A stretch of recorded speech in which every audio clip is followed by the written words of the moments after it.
We'll see. See how it goes. This wartime help is terrible.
allegiance to the flag of the United States of America and to the republic for which it stands, one nation, under God, indivisible, with liberty and justice for all. Well, welcome everybody. Hard to believe the summer is over, isn't it? Did it ever start? I want it back. Not me, I'll skip this summer. Okay, so, do I have, if everybody had a copy of the minutes that I gave you?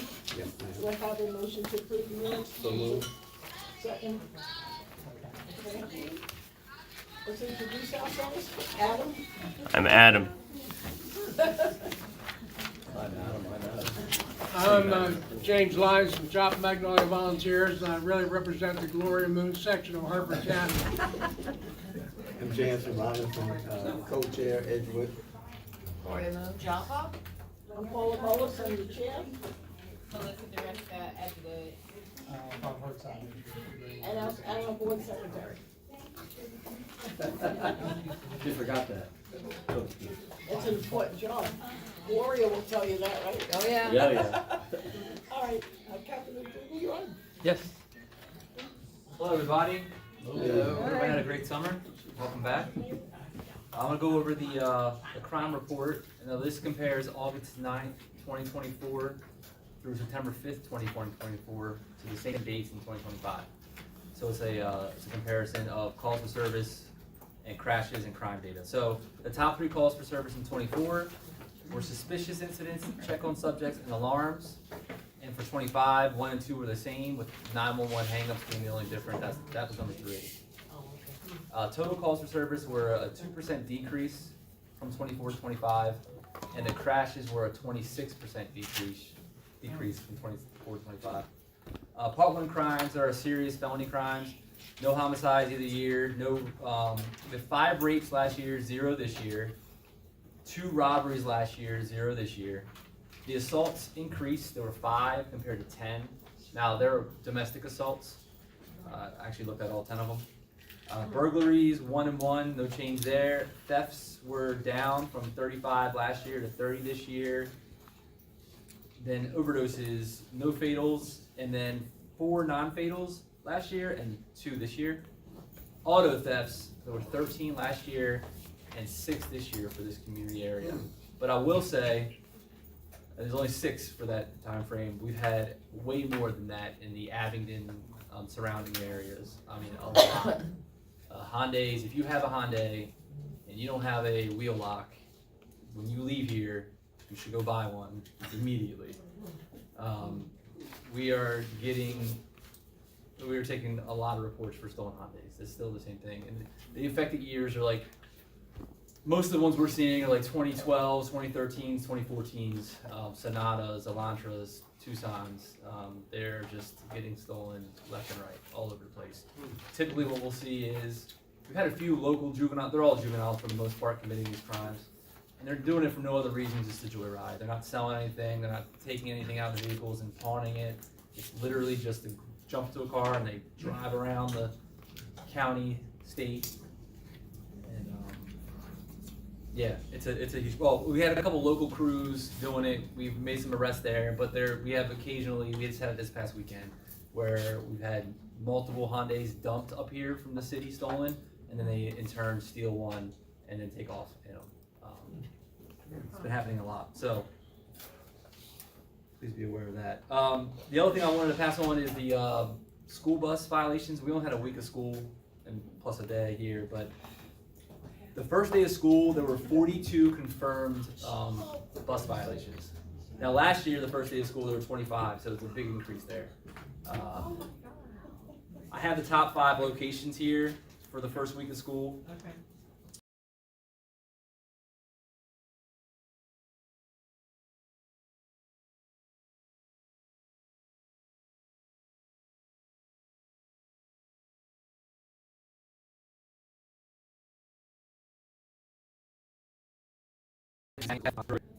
And then Edgewood Road near the Red Roof Inn, where some of the students live at the hotels there. There's a stop right there in front of Island Spice. And that one was a big violation area as well. And both of those spots, well, the Edgewood Road near the hotels, it's just Old Post Elementary School. That's the only spot. It's pick up and drop off both. And then the Baker Circle, Cedar Drive, Edgewood Road is the Edgewood High School and the Edgewood Middle School. There's no elementary school stop there because the Edgewood Elementary is right behind there. So that's passed on to the deputies in the traffic unit, and we increase enforcement there to catch it in person as well. But the program's running and it's working. Unfortunately, there's too many violations, but it is on our radar every school day. That's what I have for the crime report. I do want to pass on the trunk or treat event is October 10th at the college. It's coming up in about a month out. Just put that on your radar. It's a great event. If you have any kids in your life, bring them up there. There's a lot of different vendors that show up. A lot of candy gets handed out, and it's always a great event. So that's October 10th, and it runs from 5 to 8 up at the college. And that's all I have. Any questions? I have a question. So concerning the buses, I just realized that all lanes are supposed to stop. Is that why we're having these violations? Most of the hotspot areas, yes, it's the multiple lane roads. Some of them are not though, it's only just 1 and 1. But yes, if there's not a barrier between the roadways, like an island or something in between, then yes, all lanes should stop. In both directions? Unless there's a barrier, yes, 100%. Median, yeah. Yeah, unless there's a median in the way. Like, I'm being educated tonight. So you wouldn't want it anyway? No, never. I just keep me behind. A lot of people don't know that, Yeah. because We I had a school bus stop on the other side of 4-lane road with a median, Yeah. so I knew I could go. Everybody else stayed, and I went, have they changed the law? Yeah. No. We put out, especially when we were rolling this out, we put out a lot of education on our social media, but you're right, it's not seen by everybody. I didn't see that lane pattern on Facebook. Okay. I'll talk to our traffic unit in our PI. Yeah, they had, and this is why I asked, I'm sorry, y'all, this is why I asked, because I saw in PG County, they had the motorcyclists out that were stopping the people that were in the opposite way, like going through, and they were ticketing them, and I didn't know that at the time. I know you're spread pretty thin, but, if you ever get a chance to get down to Jerusalem and put a radar thing up, it's 25 miles an hour and they're doing 50 and 60. Oh, yeah, Jerusalem Road's a joke. They go airborne over my house. Just, Where it goes downhill right there, like leaving the county into Baltimore County. Yeah. yeah. Yeah. I'll make sure it's on the list. We have a radar enforcement list. I'll make sure it's put on. If it's not on there, I'll make sure it's on there. Thank you. No problem. Quick question, on the school bus, when they get fined, is that it? I mean, do they ever get a point on their license? I mean, because undoubtedly it seems like that we're finding these people and they're still doing it. So is there anything else, like if they knew that a point would go on their license or something as a deterrent? Well, that's where we come in writing the citation and watching it, but the violation, we set up on these hot spots, and then that's, yes, it's increased fines and all those things. Okay. But not if it's a camera. Not if it's a camera, right. Do you have the data on recidivism for those camera fines? Yep, we do. Not right now, but we'll wait for they do it by tag number. They do track that, but it's not in this early report for the year. Historically, is it higher than you would expect? No, I challenging my memory. I don't believe so, because I think most people, once it happens, they realize it, and Okay. it kind of curbs the I behavior. mean, hopefully that's the case. Yeah, I think that's the case, but there are some, yeah, we do have some citizens. Some people are just stubborn or have Yeah. so much money that Yeah. they know what to do with. And surprisingly, we have a lot of out-of-state tags too, as well. The Virginia tags are, I'm sure you see a lot of those out on the road, so. Somebody mentioned the Virginia tags and wanted to know if there was going to be any enforcement on that. Oh, yeah, absolutely. We're out okay. there all the time enforcing that. Yep. Sorry. Who's the contact for trunk or treat? Sergeant Sanchez? Yes. For trunk or treat? Yep. Anybody else? Carol, somebody said about radar on Jerusalem Road, there is by the school. Yeah, that's Baltimore County. That's down Oh. Baltimore County. Yeah. There's always radar there. Well, they have the camera now. Yeah. Great big thing. Yeah. So you have to go slow now. Anybody else? Captain Stubble, since you mentioned about the, we were talking about the, community, policing, would that be, to email them, would that be the best course? Cause like on the Nextdoor app and some of the other apps, they're always talking about the, packages getting stolen or things with the, parked cars that don't have tags. Would that be the best place to have them email or? No, for any specific issues like that, for a crime that occurred, you should be reporting that to the patrol to here, so we can come out and take a report and investigate. And then the same thing for parked cars, you can call us and we can come out and investigate those.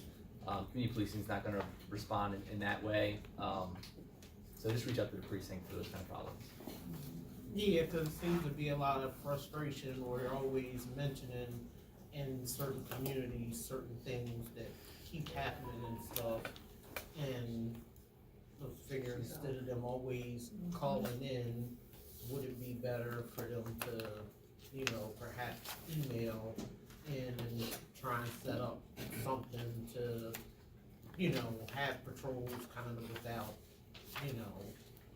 having always disturb you guys. Yeah, you're not disturbing us, I promise. And we meet with them regularly. Patrol does. We have weekly meetings on Wednesday mornings where we're always collaborating on ideas. So if we have a specific community problem, community policing will deploy out and do outreach and set up meetings and try to work through the problems however they can. But for those things that are occurring, they need to report it and investigate it. That's definitely going to be us here at the precinct. And then we'll pass on and work with them on those solutions beyond that, on trying to fix the root cause of problems. And they're great to work with. Somebody mentioned Sergeant Sanchez here a minute ago. he's been there for a while, he's fantastic. So we're working with them all the time. Yeah, cause are there any, do we have any official, like, community watch groups within the area in Edgewood and Joppa? Yeah, I don't have the active list in front of me, but yes, there's certain requirements for that. Meeting so often, certain amount of people need to be on board in the community. There are several throughout the county. I'm not sure which ones are active here in the Edgewood Joppatowne community, but there are some active. Okay, cause I've never heard of any, and I was thinking that would be a perfect thing for some of the constant complaints or different things the neighbors were getting out kind of organized. So that's good to know. Thank you so much for your time. Okay, thank you. Thank you. And our thoughts and prayers are with the officer injured in the line of duty that came Yes. home. Yeah, he came home Friday. He's every day he's getting better. Oh, good. Yes. Good, we're glad to hear that. Can we do Thursday night? Yeah, I'll be there. See you there. Okay, so I'd like to introduce our guest speaker. We have Paul Magness. He's the Director of Parks and Rec.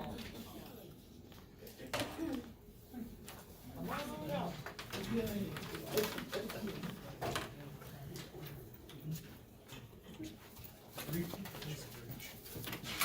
Thank you, Paula. Again, as Paula said, I'm Paul Magness. I'm the Director of Parks and Recreation here in Harford County. Glad to be back here. I've been here on multiple occasions over the last several years in my time with the county.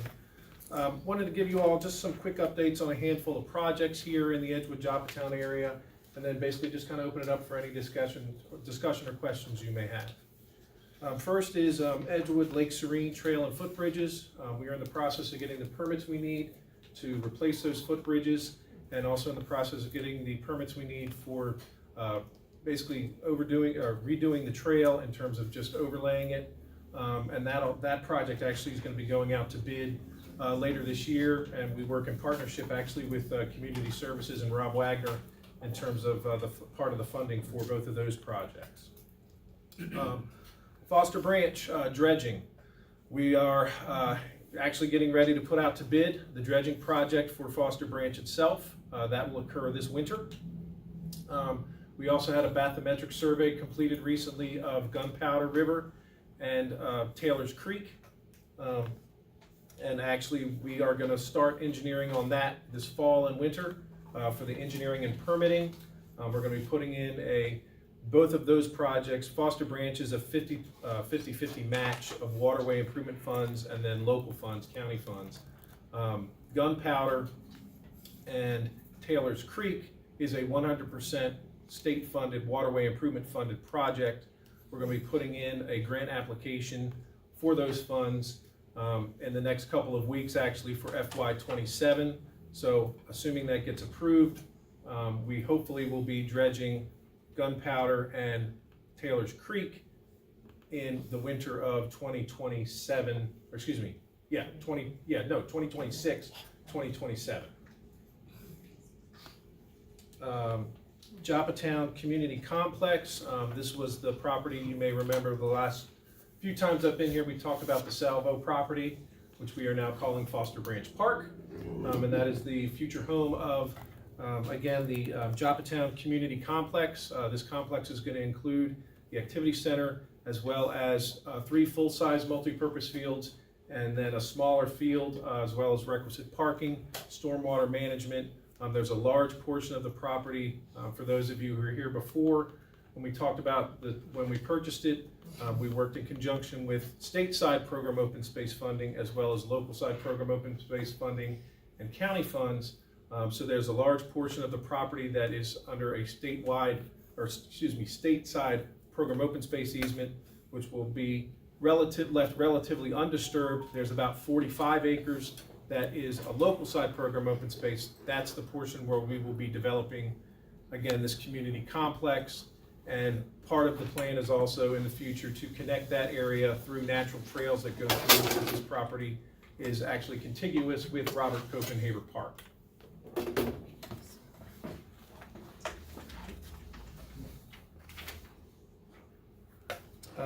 Mariner Point Park, we are in the process. We've actually issued the purchase orders and they will be starting work now that we're outside of kind of the busy season. We're going to be working on 4 of the 5 piers this fall and winter. to do replacement and renovation of those. Pier number 4, which is the larger pier down literally at the point itself, is going to require some additional engineering. So we have an application in with the state for local side program open space funding that we're going to be using for a full-scale renovation of that pier. And that'll be moving along again over the next 12 to 18 months between the engineering and construction as we do that work. Willoughby Beach, there's, for those of you who may know, the Isaac Walton League owns property on Willoughby Beach. We actually own the property adjacent to it. So we are working in partnership with them to develop an overall plan for for their property as well as ours in terms of parking and trails for future development. So we've just started, again, that work in terms of the engineering and more to come on that. And then the last one that I have is the Willoughby Beach boat launch. We are in the process of working with BGE. Actually, I believe they were out there today to get the necessary permits. We're going to be installing an electronic gate. It's on you have Flying Point Park on one side of Kennard Avenue and Willoughby Beach, what we call Willoughby Beach Boat Launch on the other side. And so we're going to be replacing the gate at the Willoughby Beach launch with an electronic gate, so it'll be a timed gate. It'll open and close automatically with regard, once the timer is set for it. And again, we will work in conjunction with that and basically set it up for the same times that we have for the electronic gate at Flying Point Park, the same hours. So it'll open and close at, open and close at the same time in the morning and close the same time in the evening. Those are kind of the big picture highlights. So again, I certainly open it up to any questions you all may have with regards to our department. Right here up front, yes ma'am. Earlier, one of the last meetings that you all came to, you mentioned about they were planning to do a dog park and kind of like composting and recycling for, grass clippings, all of that. Correct. Down in this area. What's the update on that happening? And then also in terms of the dog parks, there have been some situations up at the Abingdon Dog Park with the supplies not being there and the gate, and then also dogs getting sick. What can we do in the county-owned parks to make sure that the dogs coming there all have their shots? Let me answer your first question about the dog park and the grass and trim. That's actually a public works project. I don't have specific updates on that, Rob. I don't know. I mean, we can touch. Yeah, and we can get some more specific information to share in terms of the timing on that. But again, that's a public works project. The Abingdon Dog Park, again, we actively work with users of that park. I have not heard anything recently with regards to dogs getting sick. I know we've had honestly some challenges with regards to the maintenance of that park in terms of we use mulch from the county landfill, and that tends to have grass and other weeds and such in it. What we actually tried the second part of this year, basically the second half of this year, is rather than try and pull all of that out, we basically have just mowed it to try to keep it under control. Since we've been doing that, I will tell you that I haven't heard of any specific comments, complaints from our users. But if they have concerns about it, I would encourage them to reach out to either our recreation specialist for the area, and he is at the Emerton Rec and Tennis Center, or they can reach out directly to our main office, and I will actually leave business cards with you all here tonight that has my phone number, my email address, that if they have questions or specific concerns, they can certainly reach out to us. And then, We got a lot of hands behind you. okay. Thank you. Lady in the second row. What about, I think one of the meetings last year, we talked about maybe some kind of partnership with the Gunpowder State Park for the area around Rumsey Island and Joppatowne. Yes, and we've been working with the Joppatowne Heritage Community Group to basically have them working directly with DNR on setting up essentially a Friends Of group. Okay. So that'll be more of a DNR Okay. directed process. But yes, we're actively again making sure that those two groups are in touch with each other to work through those details. Yes, sir, right here. Are you aware of the Days Cove permit to dump more water, from that site into the gunpowder? I have information back here, yeah. I do not have specific information about that one, no. Well, there is a meeting coming up soon. Apparently, they wanna start putting more water, They're gonna double the amount of water they're discharging, they're gonna double the amount of ammonia they can discharge, they're gonna monitor less, and basically, nothing good.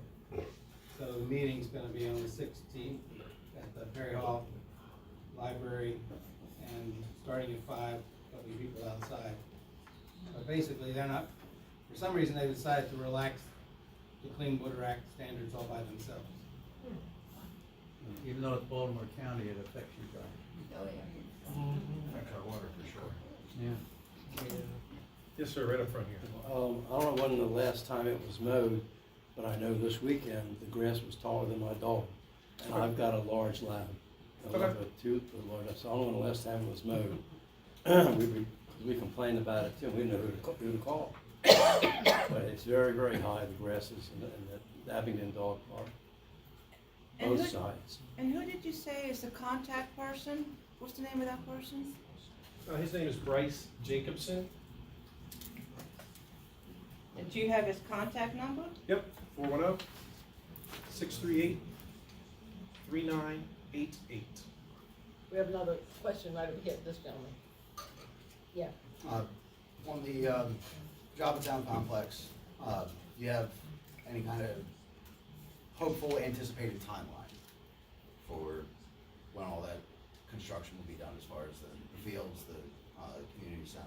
Do you have a timeline? Right now, we're gonna be starting the engineering, the site engineering portion, and once we get further into that, we'll have a better idea about some timelines in terms of when we can expect to see shovels in the ground and the fields and things like that. So, because we'll have to go through the DAC process and everything. Yeah. Do you know So, any, I didn't follow along last budget cycle, do you know how much, if any, funding has been set aside for that in the capital budget yet? should have brought it with me.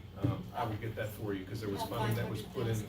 There was No, 8 million? it was for FY '26, I think it was 4 Okay. million that was included in the budget. Yeah. So that'll obviously get us through the engineering, get us to the point we can start the field construction and things like that. Okay. But again, as we get further into the engineering, the specific site engineering, we'll get a better handle on what the actual schedule's gonna be.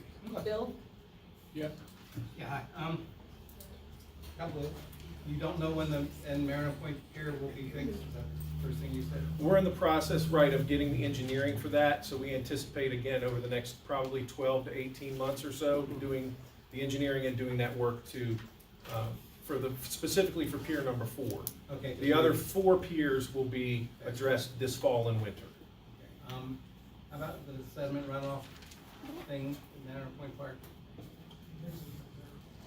The sediment runoff system you put in that doesn't quite work Or, Mariner Point Park, Parking lot? you ran off the sediment from the parking lot and you forgot to put in the last swale.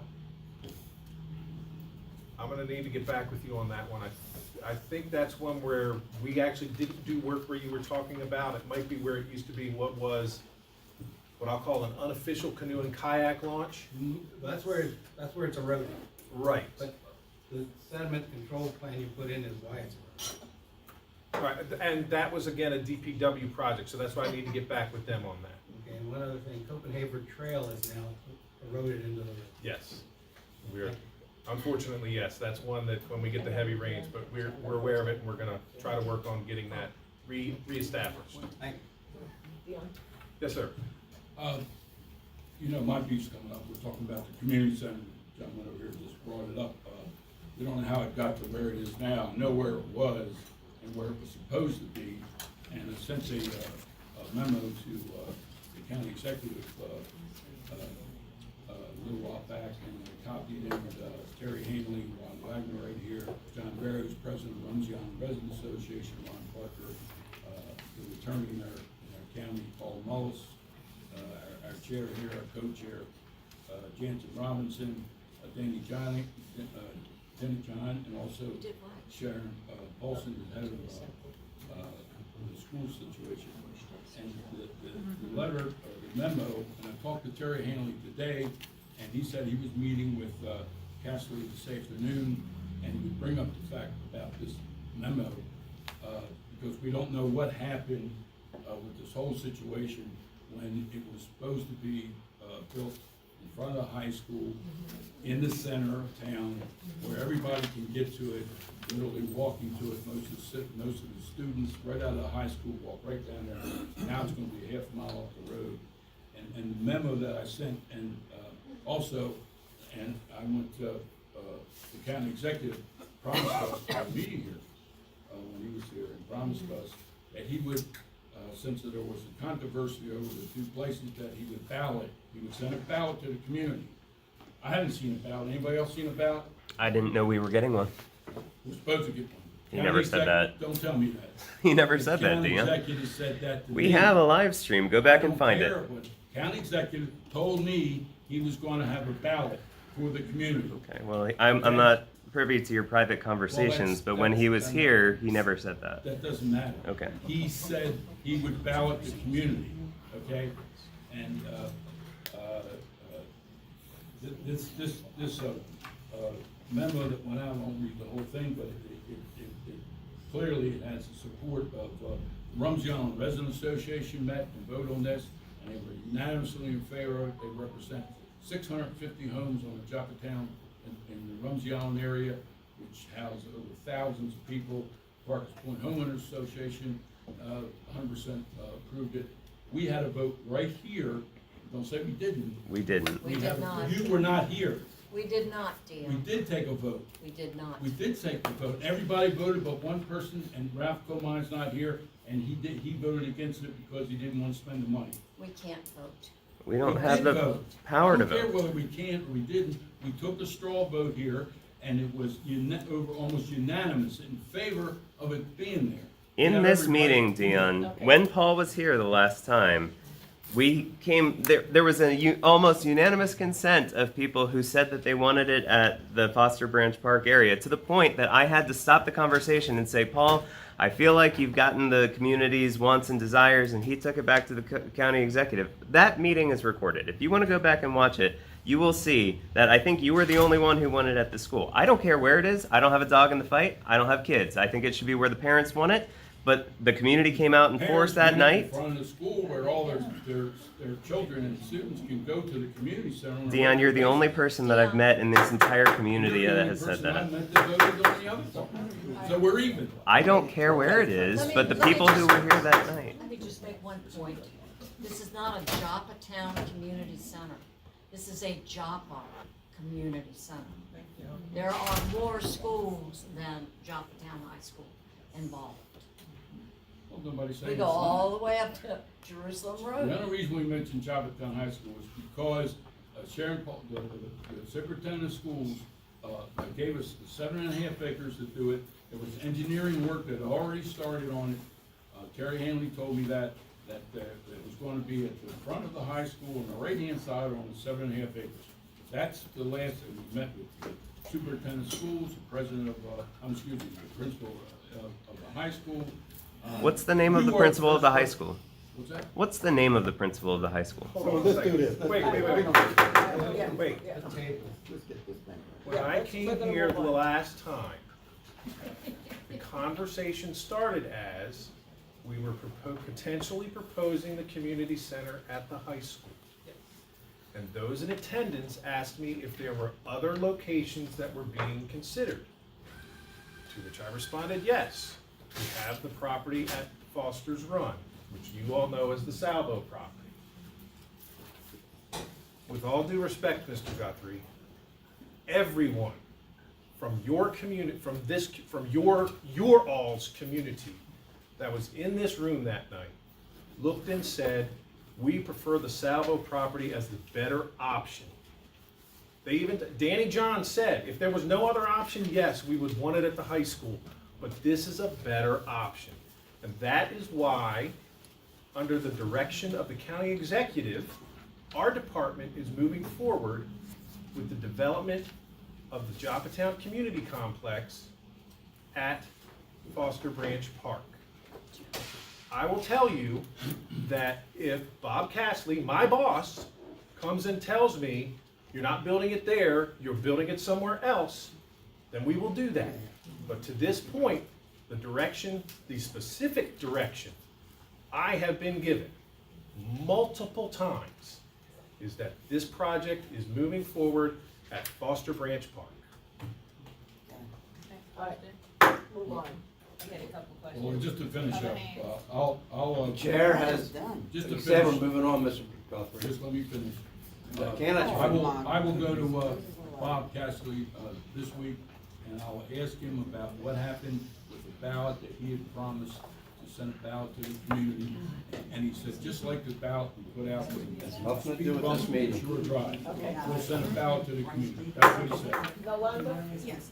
Well, it's my understanding that when you start working on it, it's gonna be the fields first, right? And Correct. then moving into the building aspect, correct? Correct. Okay. And you're projecting, you're not really sure when? We're not sure, and part of it is because, again, we have to go through the Development Advisory Committee review process. So when we do that, you will see the plan in the sense of the site plan that'll show a footprint for the building, and it will show the fields, because we have to take into consideration everything that's going to be built there over time. And so at that point, we'll have a better time, I think we'll have a better idea as to the more specific time. Thank you. That's all. Oh, Oh, sorry. go for it, Paul. If you want to, I'll let you ask the question. Oh, Don't worry about I'm it. sorry.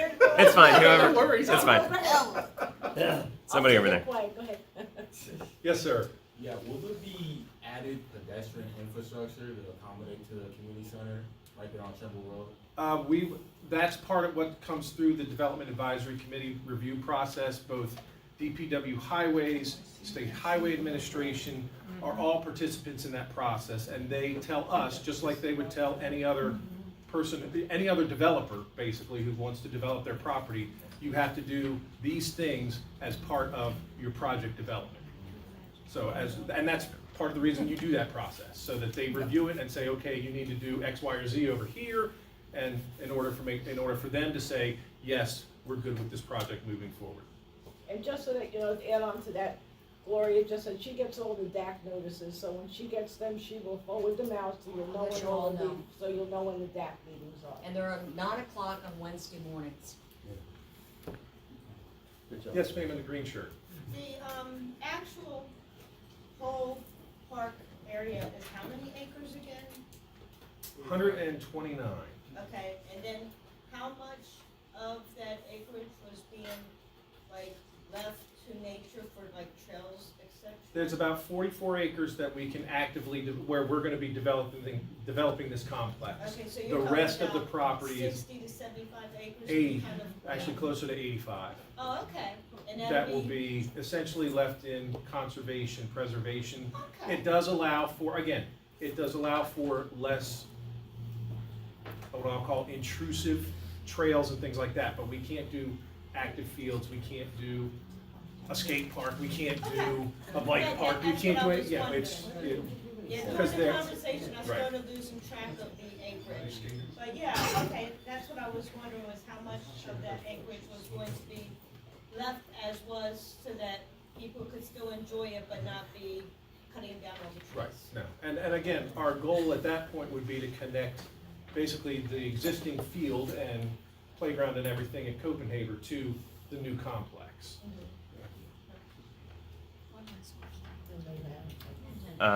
Okay, I have one Mariner, one Copenhagen thing. Mariner, is Pier 4 the one that has the washed out area that you Yes. can't? Okay, and do we have any kind of a time frame on that at all? We just started the engineering on that. They're really looking at not just obviously what's washed out, but again, the entire Integrity of the whole infrastructure of that pier. Because when we go to fix something, we want to fix it correctly. Sure. And we're also going to look honestly, like I talked about before, we have dredging that's occurring at Foster Branch this winter. One of the things that we're asking our engineer to take a look at is to see if we might be able to repurpose through a living shoreline type of project those spoils so that they get reused but contained in the sense around the pier and provide like a protection of the pier itself. We're Yeah, I got Gotta it. see what they come back. Now, to that point, since it looks like it's going to be an extended shutdown, and that's one of the more popular piers at the park, if there is a pretty big construction project there, maybe there would be an opportunity to paint that buoy while you're there, if there's scaffolding already. Because it's right there, just saying. Copenhagen. The Copenhagen Trail, as Bill said, is completely or the beginning of it is washed out. But through it, the vegetation is starting to take over. Is that your responsibility, or okay? So will that be taken care of despite the fact that the We're trail? gonna look at the overall stretch. And timeline-ish, months, years, decades? I would say months. Okay. Months to a year. All right, thanks. Yes, sir, in the back. When you do the dredge spoils, is it part of the plan to do core samples and take a look at chemical and biological? Oh, absolutely. analysis? Yes. Make sure it's properly placed? Yes, absolutely. That is absolutely part of the requirement for the permit. Okay. But I will tell you that, I mean, since I've been with the department, I think between Taylor's Creek, Gunpowder, and Foster Branch, I think this is about the 5th dredging project in that area. It's honestly, most of it is what they call silty loam. So you're talking, very fine particulate matter. Okay. And It's so just that with the treatment plant upstream. Yes. And with the sewer shed, it's been there I know Right. they're doing their job, it's been there forever, but I think maybe best to look, No, every understood, time you yeah. do No, that. we have to do that as part of all of it, yes. Okay. Yes, sir. Yes, sir, with the community complex park, you may not be able to answer this might be discovered later down in the stages. Will there be access only off of Trimble Road? Again, part of the DAC process, but I would say the primary access will probably come off of Trimble. Okay. We just kind of have to see, because as many of you know, there was a development that was proposed for that entire area. They did include as part of that some access points off of Trimble, but we need to take a look at them relative, frankly, to essentially Foster Branch. I would like to try to avoid doing a bridge over that, because bridges, no matter how big or small they are very expensive, very cost prohibitive. So, but our initial intent is to have something off of Trimble, but again, the geography of the property really determines where we're going to be able to do that best. Okay, thank you. I just had two other quick things. Next year for Parks and Rec Day, can you make it be a little bit cooler that day? And, any Agreed. Yeah, I bet you agree. I feel bad, actually, the person who deserves, and I don't know who it is, but the person who deserves the MVP for that day is whoever it was that showed up as the Oriole bird. Oh my goodness. Yeah, because No it had to fan be in that costume 1,000 either. degrees in that suit. Yeah. And then any update on the fence and mulch around the Sycamore at Mariner Point for Mr. Garrity? Did the fence get up? I I've think been it's back there in a already, couple if it's weeks. not already up, it's coming within the next few weeks. I Okay. thought it was I already haven't been up. back there in a couple weeks. Okay. Since I will check with our maintenance. Since the park cleanup, the last one, I think. Okay, anybody else? This I one. had a follow-up question for him. Go ahead. Mr. Magness, when you were talking about the various projects, you were saying that you all were getting or applying for grants and different things. How much of the budget does the county put forth for the maintenance of all of these areas? And the reason I ask this is because going back to the Southern County Task Force meeting, a lot of stuff has been done, to get the skate park and different things back up. But it feels like to a lot of residents, especially in the Edgewood area, that things were neglected. And now the Southern County Task Force is selling it like, oh, well, look, we did this, we did that. But it's like in the other areas of the county, well, these places, their parks, their basketball courts were regularly done. So how much money do you always have to find yourself applying for grants to get things done? I mean, I'm just trying to get an understanding of how things got to the point where they are in Edgewood and Joppatowne, that they didn't have a community center all this time, that the basketball courts in Edgewood got into disrepair. don't you spend so much time making sure that everything is regularly checked out and done every so many years? That's a goal, absolutely. But the reality is we live within the funding that's available to us. So, and again, big picture wise, we work in partnership with, in the community, probably our biggest and closest partners would be our recreation councils. So our recreation councils come to us and look and say, hey, we need to do X, Y, we're looking to do X, Y, and Z. They work with us in terms of many times come up with at least some of the funding. We work, again, I have, from a capital budget standpoint, we have 2 dedicated funding sources. A portion of the recordation tax, so when you buy your house, when you refinance, you pay a recordation tax. A portion of that goes into, is required by county code to be spent on parks and recreation capital projects. Related to that is program open space, transfer tax. Again, these are all tied into the housing market. So if you're selling a lot of houses, you're getting a lot of refinancing occurring, it's a better year for us in terms of dedicated funds. Last year, perfect example. I went into last year's budget cycle thinking that I was going to get about $1.4 to $1.5 million from the state of Maryland in local side program open space funding. Got $900,000. So on average, in any given year, with those 2 dedicated funding sources, we have, give or take, about $4 to maybe $5 million in capital funds for all over the county. On average, we get about $40 to $50 million worth of project requests. So it's a challenge, there's no question. But we always make sure, and that's why we work in partnership. So one of the things I'm going to pitch to you, my last thing for you tonight, and I'm going to pitch to you, and I know that there are folks in here who are active participants in this, and we appreciate it. We're always looking for more. We have our Adopt a Park program. There are lots of community cleanups I've seen here. Thank you very much for what you do to help us do what we do. But we've got lots of other places too within your community that might need a little bit of help.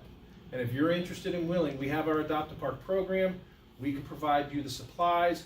We can provide you what you need, and you provide the time. And we have that throughout the county.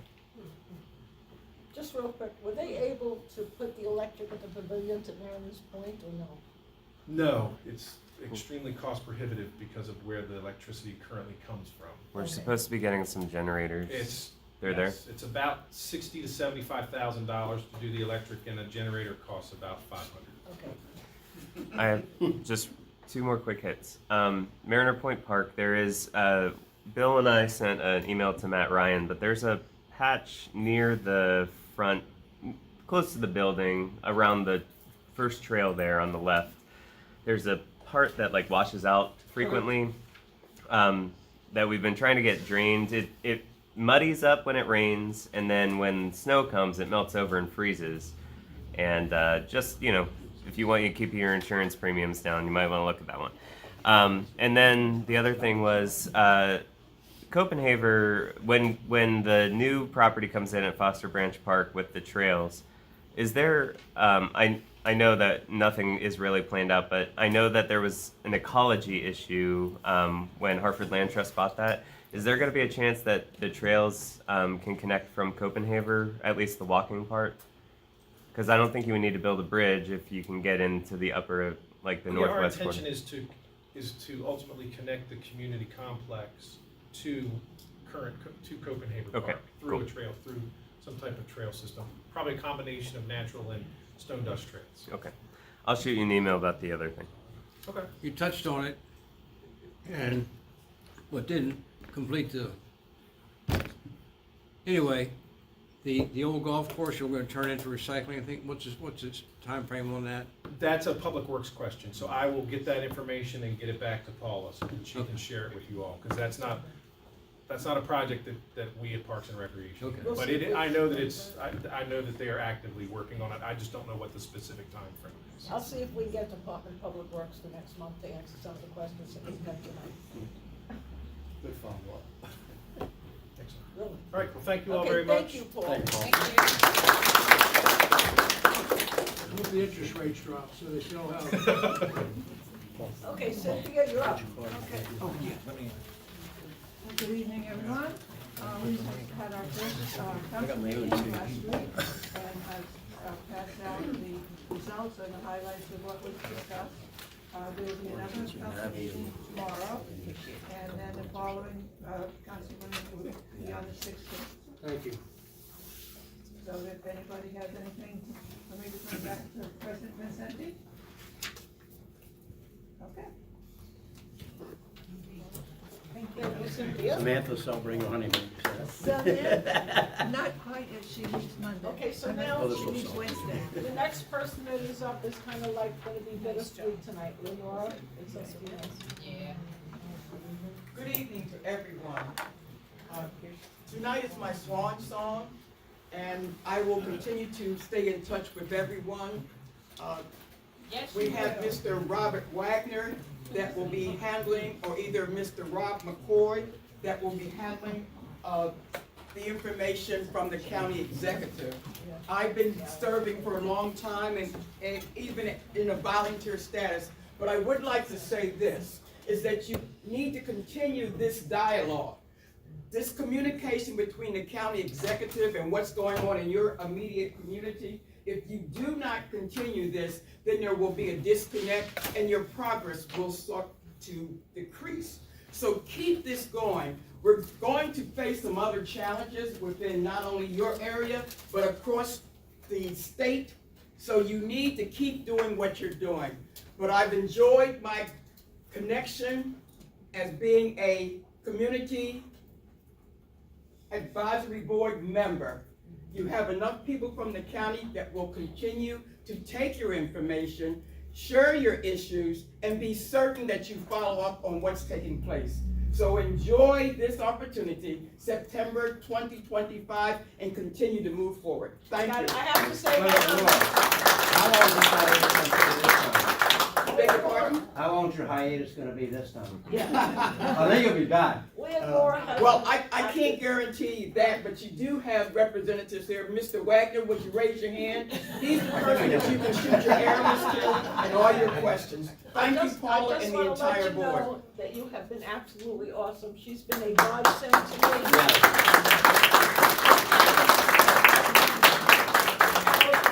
And as much as we love you, Rob, she's going to be truly missed. She truly is. She has been there for me through anything that I need, and I really appreciate everything she's done for us. Leonora, thank you so much. Godspeed. All right, Ron, you're up. All right, good evening, welcome back to summertime. I think we had a small summer, but a couple days there, I think one or two. Quite a bit has happened since last time we were here. And I know I gotta try to keep it to 10 minutes, but we'll see what happens. As we always again. Even though Ralph's not here, I have this. Information is always important, and we've got some new information. Up here I have some flyers on car fire safety. And if you don't know already, September is Preparedness Month.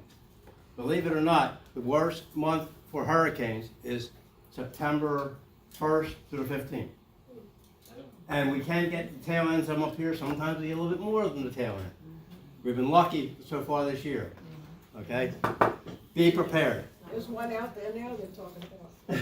Really? I know. There's a couple out there. I want to save that. I want to get them all rolled up real quick. I do have a preparedness old calendar. Basically, you can look at the links and you can get them online. You come up here and get this one, or let me know if you want to pass them out. Bless you. You know, about different things to be prepared for during the month of September. Again, being prepared is imperative for here. A couple things I'm going to touch on is really just know your risk. Now, what risk do you have if something does go wrong, whether it be a hurricane, power outage, or God forbid later on in October, maybe we get some snow, we'll see. Be prepared. Have your emergency supply kit. What you're looking at is basically 2 days water for every person in your house, whether it be a little pod or a big person. At least 2 days water and your medication, stuff like that, at least. Be prepared. Have it ready to go just in case. Biggest thing I'm gonna tell you is get involved with your community. We've been talking about this is what we're doing here now. I can't spread it enough about getting involved with your local volunteer fire companies. No matter, you can always help. No matter what you do, you can always help. I mean, there's always things to do besides running fire calls, besides getting on the ambulance. A lot of things can happen, and they always want your help. And again, take small steps at a time. Keep it little. Some of us, we can take big steps, some of us can't. It doesn't make you any worse off. Just remember, take small steps. Get prepared. Okay. Know what types of emergencies may be coming. Have a plan if you have a family. Okay. The little one, including your pets. Okay. There are shelters that will allow pets during emergencies, and there's information out there on the county website of different places that will allow them. On leash, whatever, and looking to, again, preparing for yourself, prepare for your pet, have some food ready just in case. Couple things, we've had several fires, unfortunately, over the last few months. And one in Norrisville was a shed fire. Not sure how it started, but the fire marshal's looking at it was probably some oily rags that were too close to something that could ignite it. Okay, again, a lot of us on here, we have boats, we have cars, we got all this stuff around. Make sure you don't, if you're using a rag, change oil or something, make sure it's not near anything that can set it off on fire. And we had another one in Cecil County. This is an odd one that's kind of early. This was a heat lamp set off a fire. Again, it was too close to some oily rags in the garage. It was over $300,000 damage there. And we've had two local fires, days apart, literally about 8 hours apart. One on Doncaster and one on Staysill Drive. And on Doncaster, the $50,000 loss. The one good thing, and I talk about this every meeting, they had working smoke alarms. It woke them up, they were able to get out with nobody injured. On Staysill Drive, another thing I talk about, sprinklers and smoke alarms combined save lives. The one on Staysill Drive was one of those novelty lighters that you get in these stores. The thing that father was showing it, or one of the last time it ignited the couch. It exploded and ignited the couch. Thank God the sprinkler system kicked in where the fire was, kept the damage down. Everybody got out safely. The person with the lighter got some injuries, but that's because he was holding the lighter when it exploded. Again, be very careful when you're buying this cheap stuff, especially on Amazon or Temu or whatever it is, or even in your stores, even in your dollar stores. This stuff is very dangerous. I can't express how dangerous it is. You might get one and never have a problem, but there's always that one, and like the one on Staysill, back on July 28th. On July 13th, we had a pretty good fire in Harford, Grace and Webster, Lapidum. This was an auto fire. It came out as an automatic alarm, which we get a lot of, which are 98% of the time false alarms. Usually some smoke. This was not. This was an actual fire in the garage.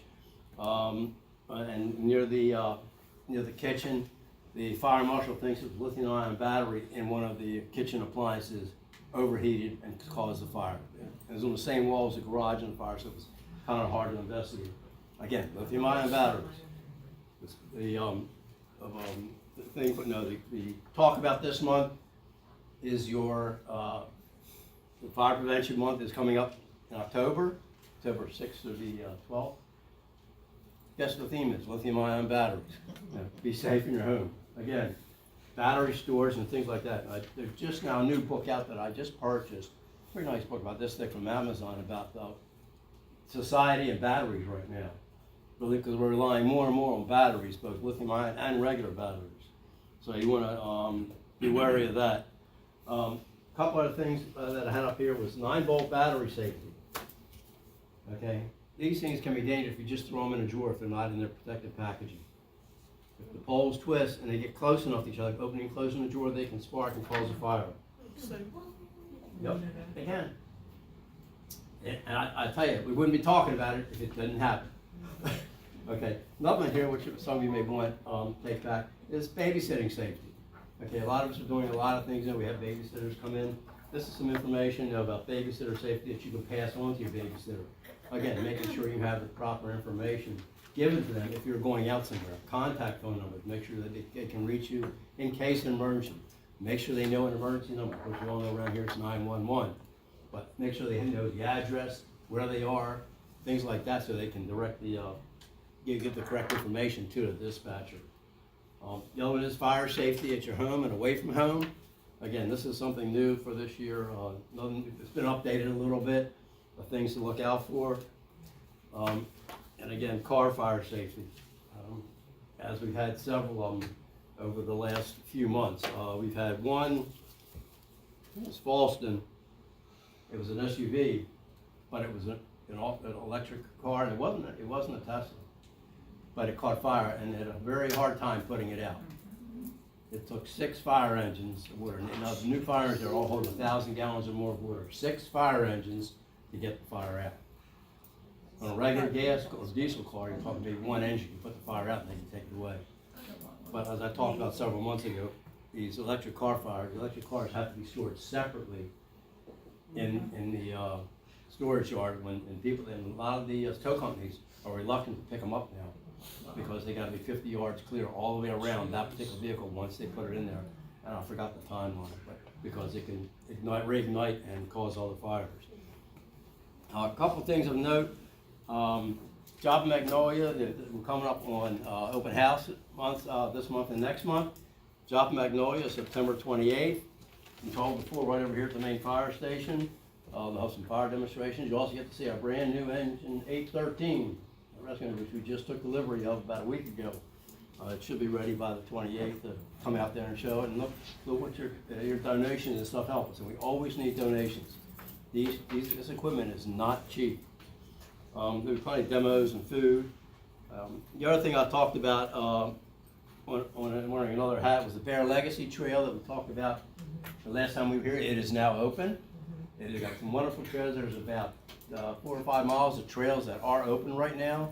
They're in the process of putting together picnic tables, which were donated from a wonderful company source that they donated, so you can sit there, have a picnic. You can take your pets there. You can remember, clean up after yourself, your pet, and after yourself.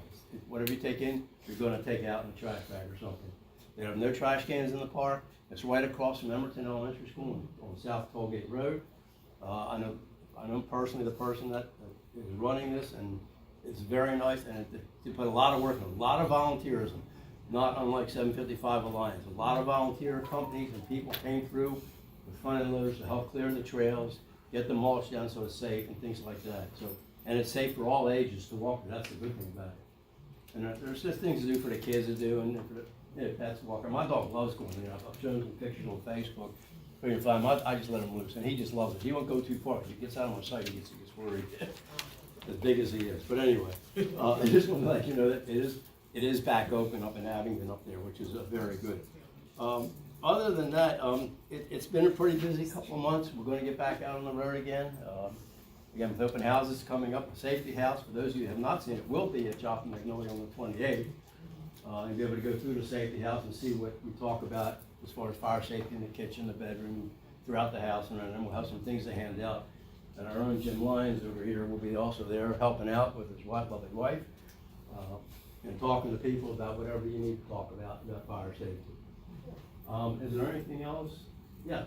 I had a comment actually. So over the summer, my son turned 9 and we had the Burger King food truck come out. And with that, yes.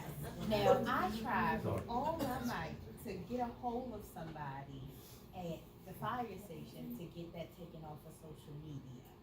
Now that's the only one in the world, this food truck. And when I did that, I got a lot of backlash on social media.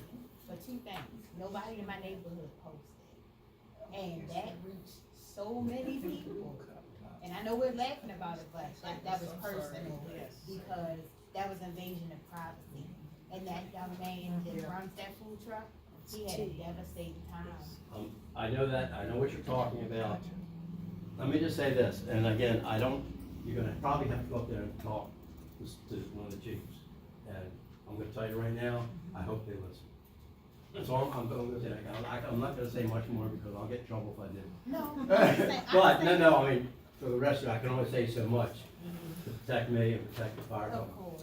That particular post has been questioned by the county also. There is a policy out from the county as to what we should and should not post. Okay, and they're cracking down on it more and more. Every month we have our association meeting, and at least once a month, somebody's getting in trouble for posting something they shouldn't have posted. A good example is a house fire where there's been a fatality or one or more. We're not supposed to be posting that. Okay, fire marshal has full control of that, and those people that have posted that have been forced to take it down and may possibly be charged. Okay, under other law. I'm just telling you this because we were trying to control it, but you've got people out there, you've got kids out there that want to put everything on social media if they can. And the only one I'm on is Facebook. I'm not on any of the other ones, but there's been a lot of things on TikTok, on FaceTime, I think it is, and there's one other one. Instagram. I don't do any of that stuff. But there's been a lot of talk within the fire service and within the county itself. Okay, I'm not going to just say the fire service because people are people, human beings.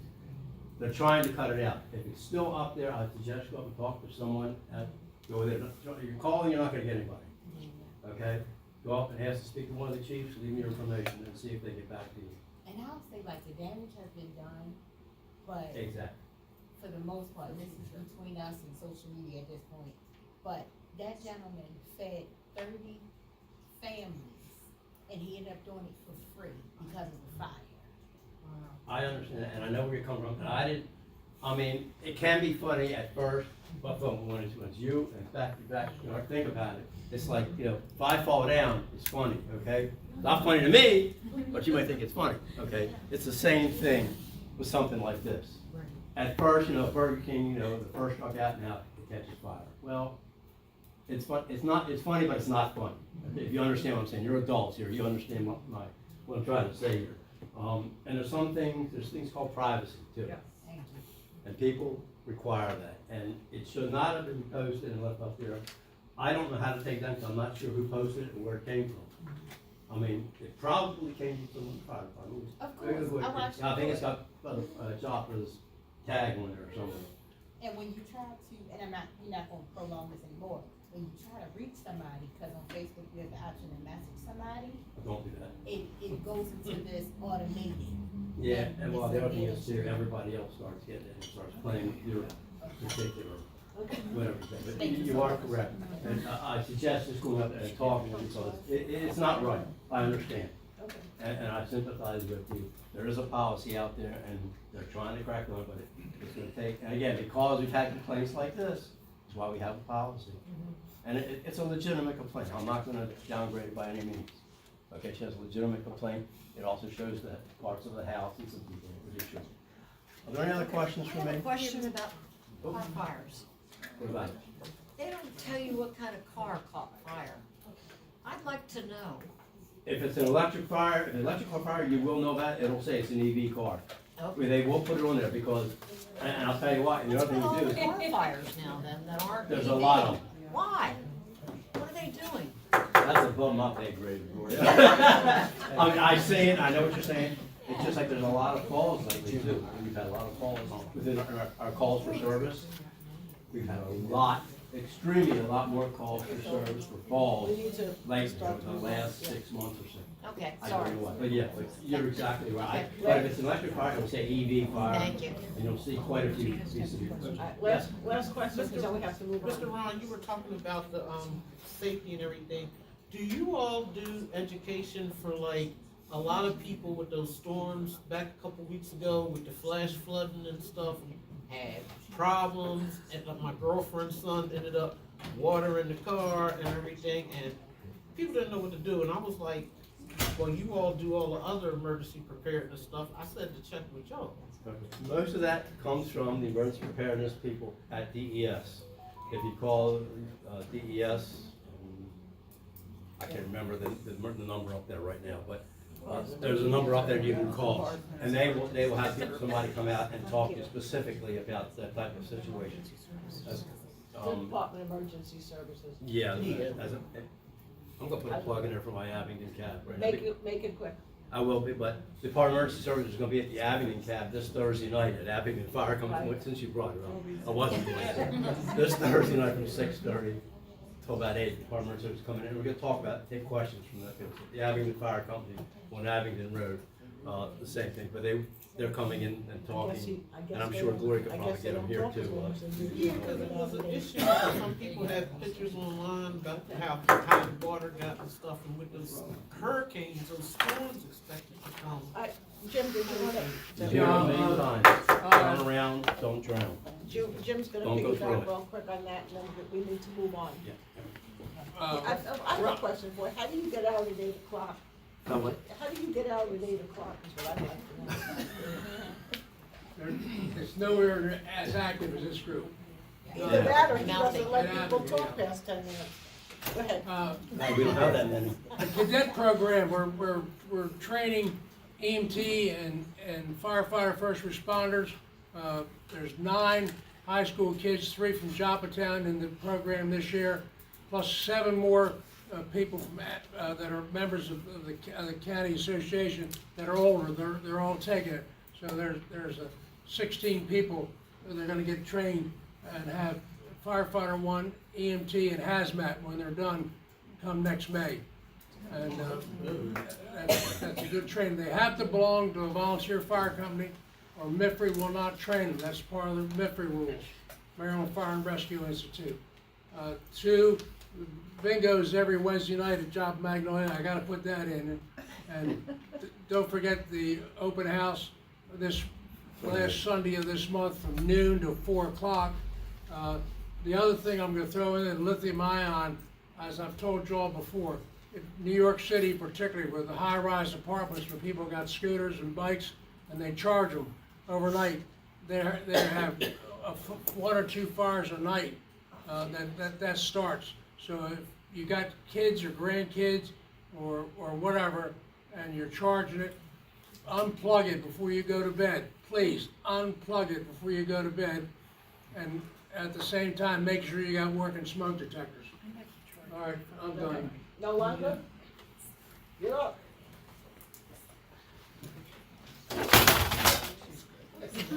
Watch out. All right. Imagine what we could do if we had a place that we could just do this. Good evening, and I hope everyone had a great summer. I know I had a very busy summer. A lot of activities, a lot of talking to folks. I do want to highlight a couple of things.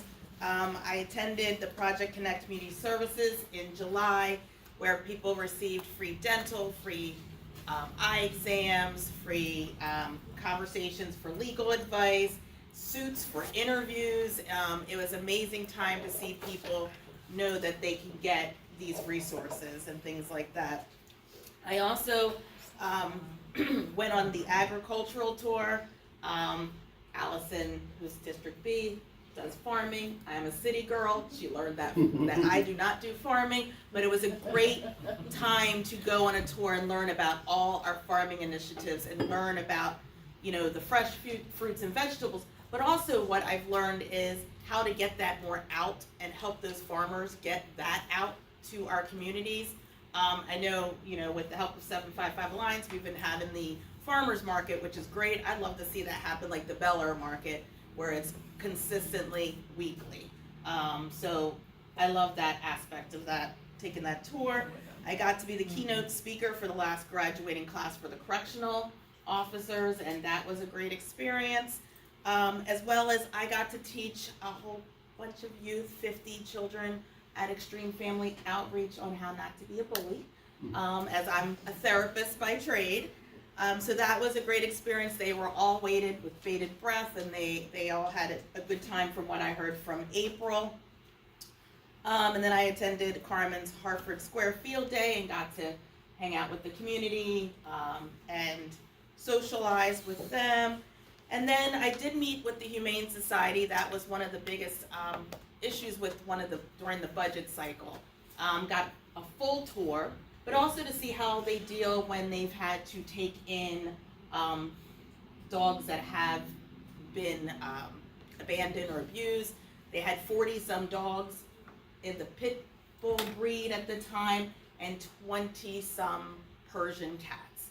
And to see how they have no space, but they made it work was amazing. So looking to help them in the future on how to make that work with their funding.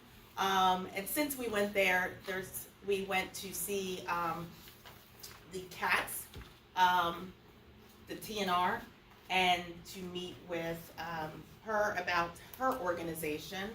And so that was great experience as well, to learn about how they're rescuing cats, making sure that they are spayed and neutered, and making sure that they are hopefully adoptable. I've already had a pre-budget discussion with the county administration. They want to start early. We will have another meeting with them in October. If there's anything you see in the area that you think we should need additional funding for, let me know, because I have some requests that I'd like to put in for. One of which is I have been working all summer long with a bunch of organizations and advocates for homelessness, and starting to work on looking how to make that initiative more formative. Because I'm on the Maryland Affordable Housing Trust Board, they have lots of grants, lots of millions of dollars in money. Some of the local agencies are gonna put in for some of those grant funds.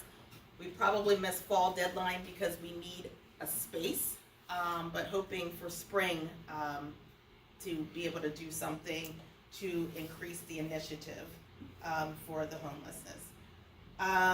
Working all summer, talking with Bill and the other Mad About Mud about Ridgely Reserve, and that's been like a constant ebb and flow with all the rain that we had this summer, and trying to, find them, stop them from doing a lot of damage to the area. And that, again, has been an ebb and flow conversation. Met with many constituents on medical concerns, violations in the community, such as trucks in residential areas. And as much as we have law enforcement ask them to move and fine, they seem to come back, days later. So that's been, again, an ongoing process.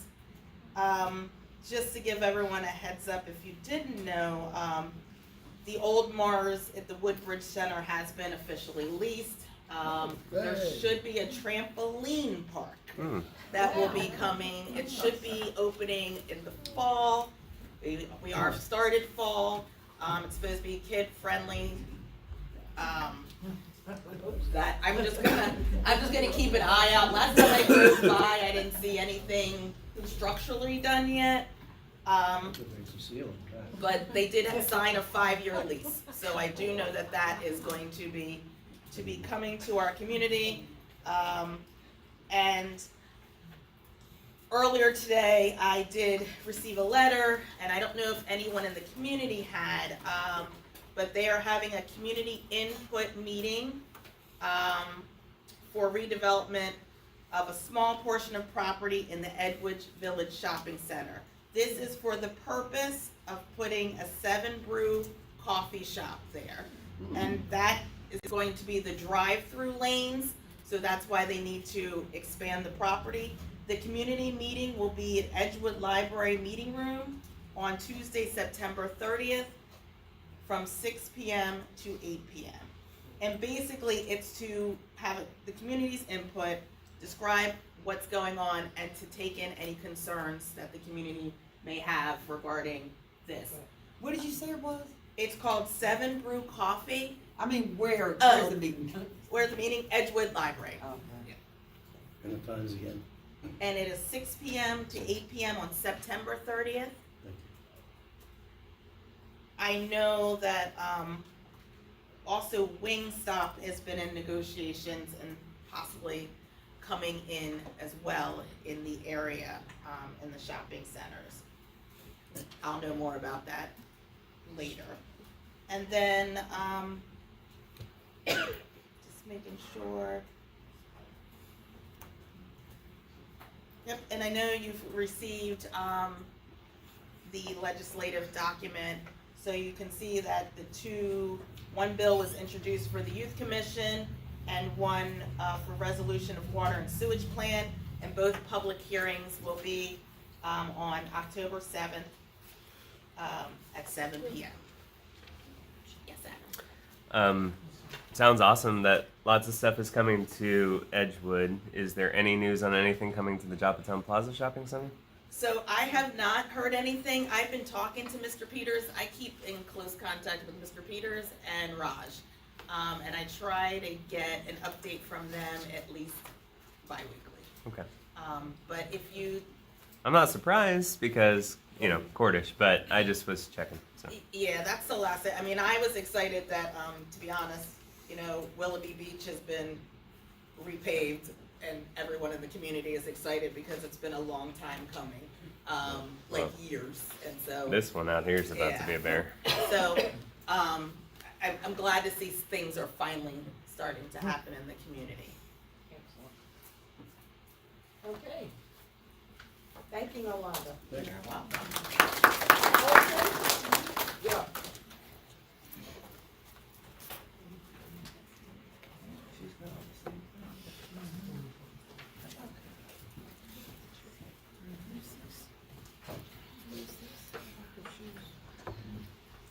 Alright guys, so for those of you who don't know, I'm Allison Imhoff. I am the Harford County Council representative for District B. So your neighbor is slightly to the north.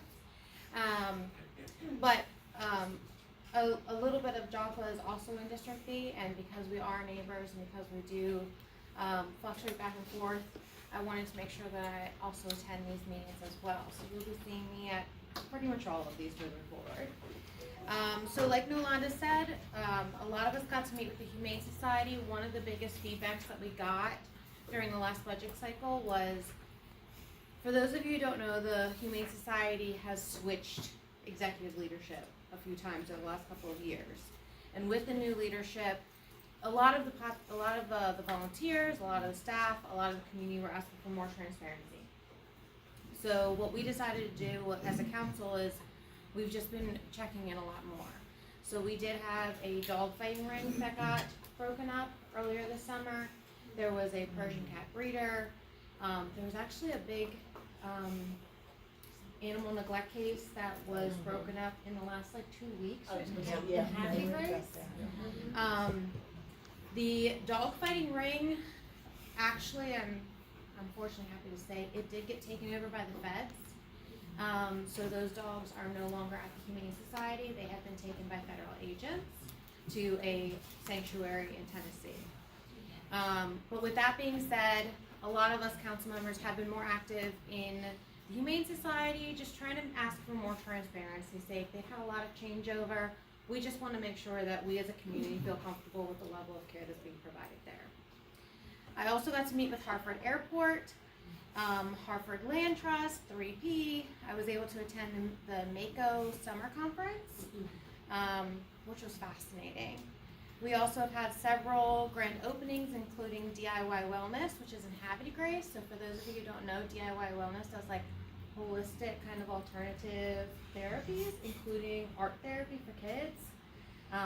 So it's just a really good option to have in the community, in Harford County, I would say. I was also able to attend National Night Out, and this past Saturday I got to do the We All Serve hike to support military veterans and active duty service members and their families. And they talked a lot about mental health, making sure that all of our vets are getting checked in. While you need to thank them for their service, you also need to make sure that they're okay. So that was definitely an honor. As far as grand openings go, it looks like Raising Cane's is actually going to be opening in Bel Air on September 16th. So for any of you who are interested in doing the chicken strip, as they're calling it, so you got CR Wings, you got Popeyes, you got Chick-fil-A, and now you have Raising Cane's. All within walking distance. All within like 2 blocks of each other. We have started up our legislative sessions as of last week. We have another one tomorrow.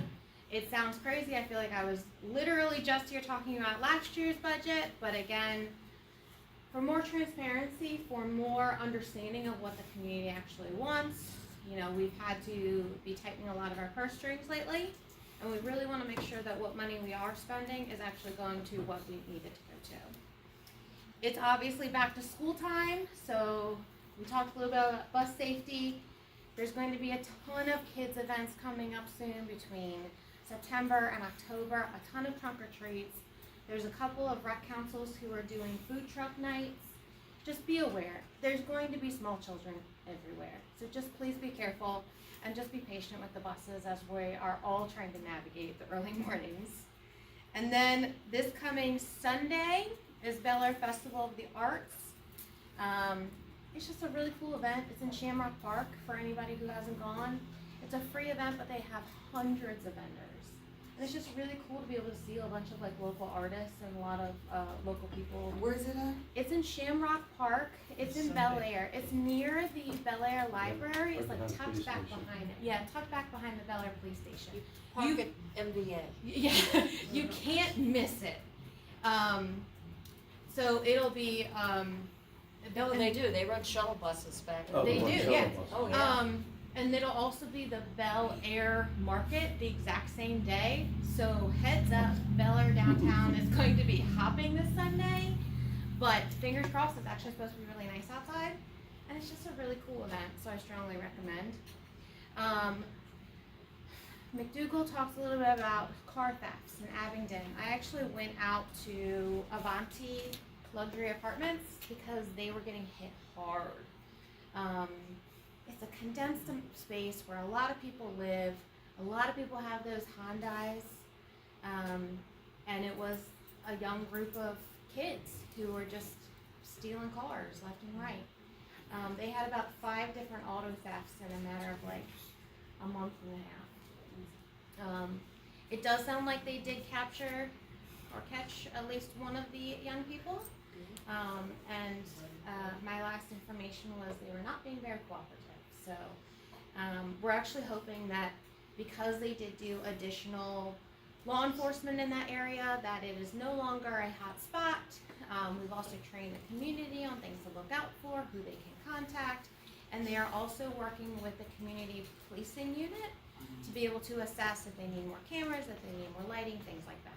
Can I ask you a question? Where exactly is District B? District B is a tiny little bit of Joppa, mostly Falston, and then it's almost shaped like a boot, so it comes out into Abingdon. Middle of that. So it's kind of like we hug around Bel Air. Okay. But my district goes all the way up to close to Jarrettsville. But You actually have a lot of original Joppa, because you go down the railroad tracks. Yeah. Yes, you actually have the original Joppa, Gloria Moon's area. Yeah. And Kingsville too. And I'm very close with a lot of people in Kingsville as well. So so we're literally just a hop, skip, and a jump up north. With that being said, I also wanted to let you guys know that there is actually going to be a new, what's called a level 5 school for autistic kids that's coming in right up here. Right below 95, you know where the Wawa is? Tucked back behind there, there's a dialysis center. Well, they're putting in a little school for some young autistic kids. It's through Arrow Child and Family Ministries. They have 3 other schools between Harford County and Baltimore County.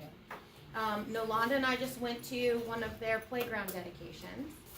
And Harford County Public Schools has worked with Arrow Child and Family Ministries for a very long time. And because we know that especially our nonverbal little autistic friends need additional supports and resources, they make these specialty schools to make sure that they have wraparound services. So they'll get speech, they'll get OT, they'll get counseling, they'll get one-to-one services, things like that. There's already one of these schools out in Belcamp, and there was an extreme need, and they decided that they wanted to make sure that their schools were spread out around Harford County. So they're putting in one in the next couple of weeks. They're finishing up all of the use and occupancy permits. But for the time being, they're actually going to start up the school at the Lutheran Church, right along Philadelphia Road. And there's already about, I want to say 30 kids. So if you know anyone, or if you yourself are interested in being a one-to-one assistant teacher, a school staff, just be aware that they are going to be putting out some more job options. But it's a great program. I did contractual work with them for a long time, and I split my time between some of their other schools. So just a heads up. Yes. Where was the permanent place going to be? It's going to be literally connected to a dialysis center. So you know where the Wawa is, right up here, off of On Route 40? on 152. Oh, okay. Yeah. So you know where like the Mexican restaurant is? Like Yeah. there's like a little strip mall. It's tucked right behind there. Oh, okay. Yeah. Okay, so it's between there and the Lutheran church. Exactly. And It used to be a medical building. Yeah, 152 and Route 7 area. yes. Okay. And the temporary location just for a few weeks is actually going to be at the Lutheran school. Right, then I got it. I just wasn't Yeah. sure. I was like, which Wawa? And I couldn't, because I'm just familiar with So the many. one on 40 There's and a like ton. Constant Friendship. I apologize. I I travel forgot past about that that one all the one. time, so I forget that there's the other one. Yeah, I forgot about the one on 152. Yep, so in the next few weeks, you'll probably be seeing more Harford County Public School buses because they are Harford County Public School kids who just need additional services. That sounds like a good deal. It'll actually be really, really helpful because we have a bunch of kids in this community that we bus all the way to Belknap. So it'll be a lot shorter of a ride for any of you who are familiar with kids who are autistic. Long rides are not the best for them. And they'll service as young as like, I want to say the youngest in those classes is 5, like little ones. And they'll eventually service all through middle school and high school. Semi-related, what about adult services for similar able people? What do we have in the county? Does ERA do anything with adults? So yes, to a certain extent. So all of their schools eventually will serve up to age 21. So the Belcamp one does serve up to age 21.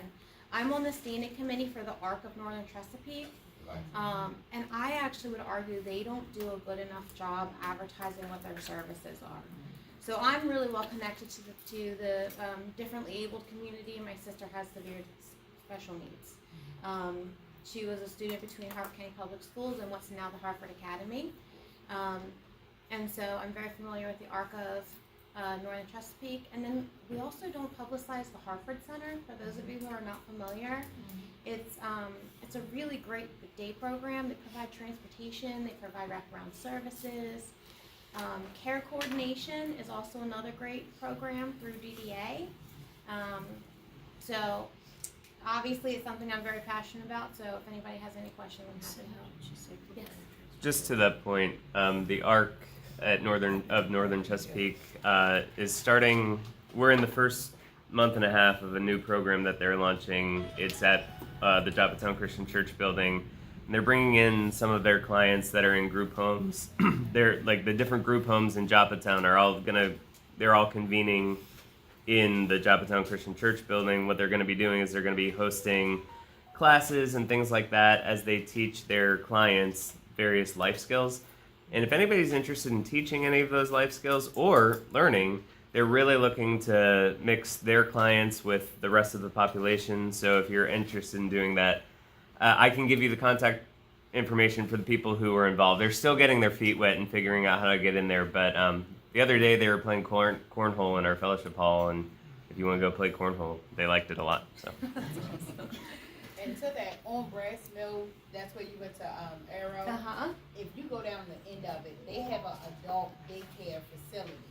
And I know a few people in it that have special needs.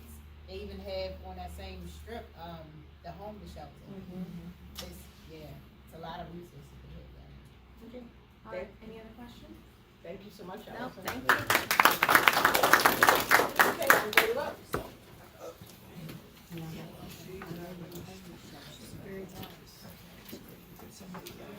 Welcome back.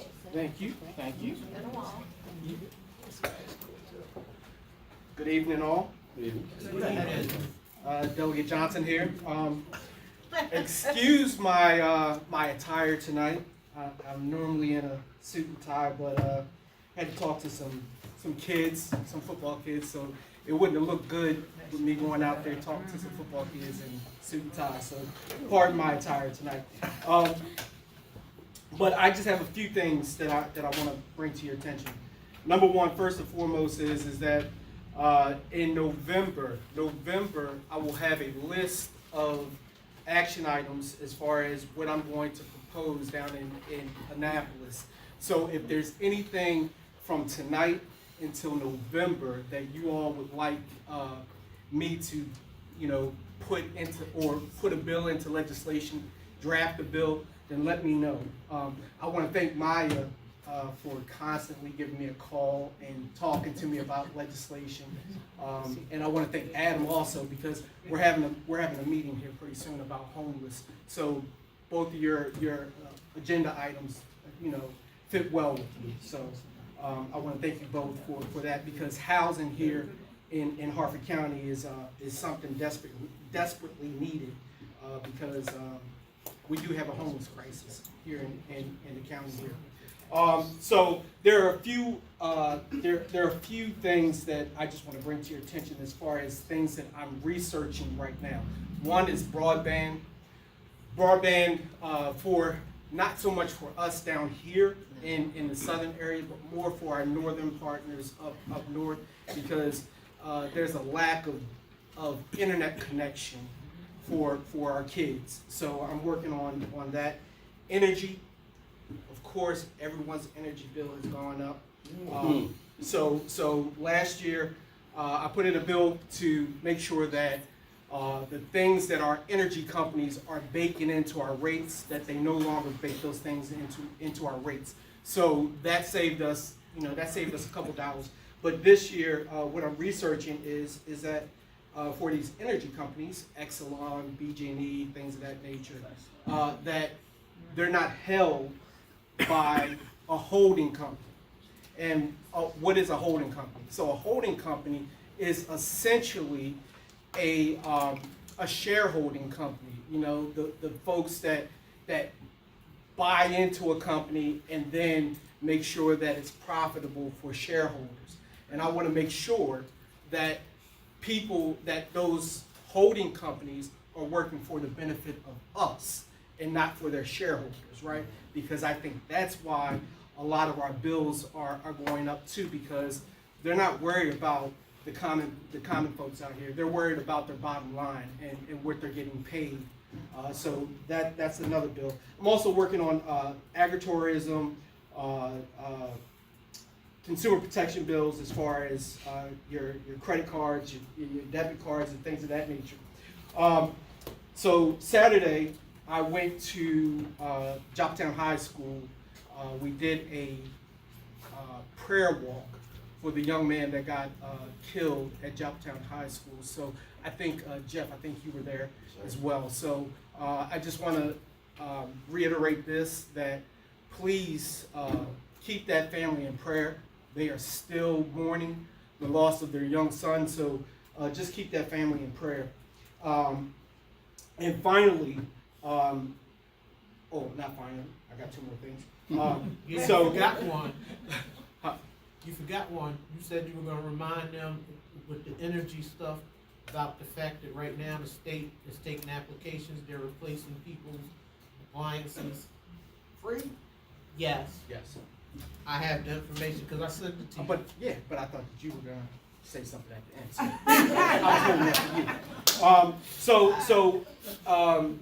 I had lunch with the comptroller last week, and I don't know if you all know, but the comptroller, I've been speaking to the comptroller since 2023, and the comptroller is going to move their Cecil County office to Harford County. So we're now going to have an office of the comptroller's office here in Harford County, right in the middle. I think it's going to. They're looking at a spot in right there in the festival area right there. So we'll have plenty of access to the comptroller coming here soon.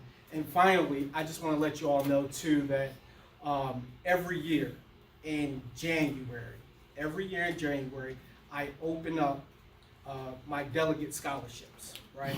And so I don't know if a lot of you all have kids, grandkids, great-grandkids that need scholarships for their journey for college, right?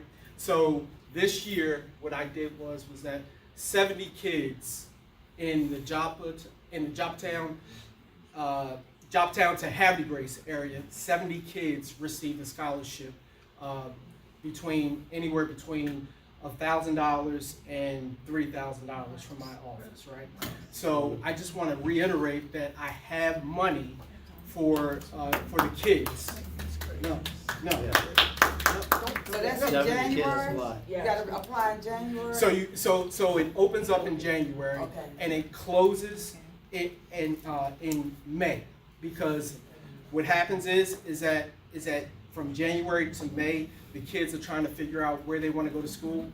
By May, from May to August, the money has to be appropriated and has to be in place so those kids can actually walk into school, right? So I want to make sure that our kids, because at the end of the day, that's our tax dollars. So our tax dollars can come back to our kids and make sure that they have the best education possible. Andre? Yes, ma'am. If you'll send that information to me, Gloria will get it out to everybody. Yes, ma'am. Okay. Sure will. Got that, Gloria? So 70 kids in the 34A area from Joppatowne to Havre de Grace received money from me. So I just want to keep on reiterating that my office, Andre Johnson, I'm all about the community. I'm all about our kids, because I believe education is the equalizer, right? It doesn't matter. It doesn't matter your zip code or your skin color or whatever. If you get a good education, then that will take you out of your situation, right? So I just implore you all to make sure that those kids in our area know if they want to go to school, then to reach out to me, and I'll make sure that they go to school and continue their education. Other than that, I appreciate you all so very, very much. And if there's any questions that you have for me, then feel free. Okay, thank you guys.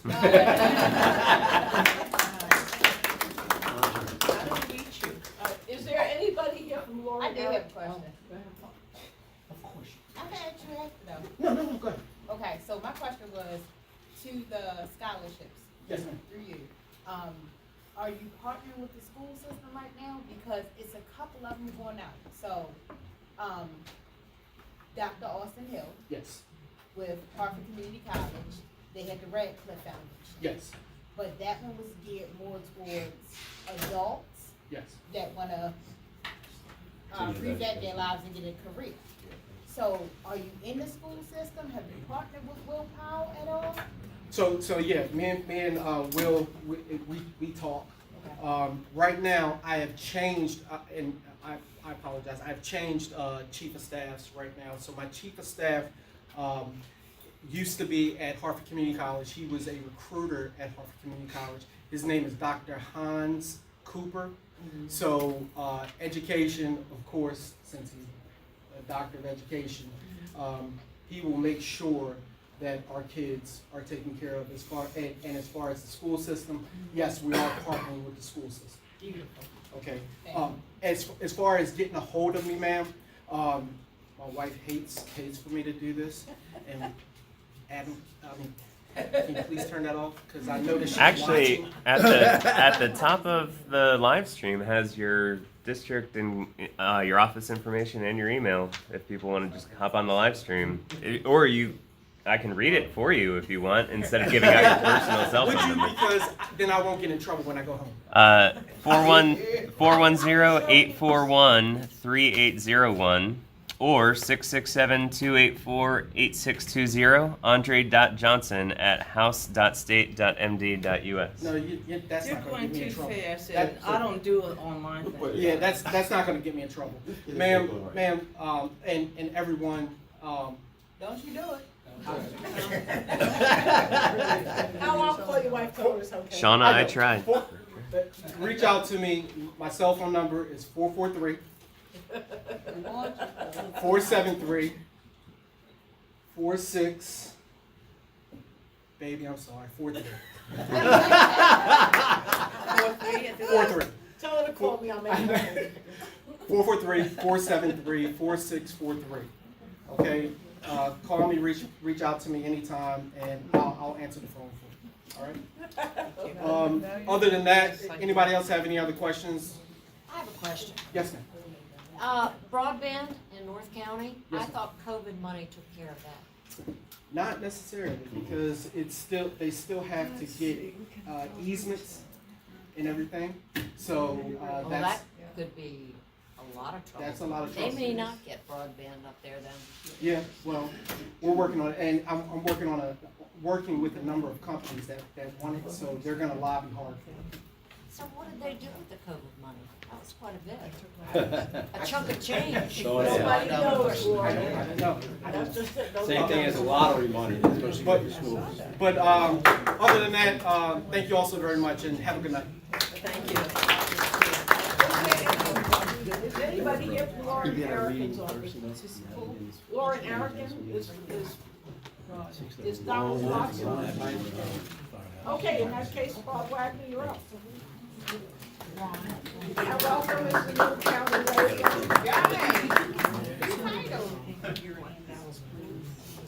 Oh, yeah.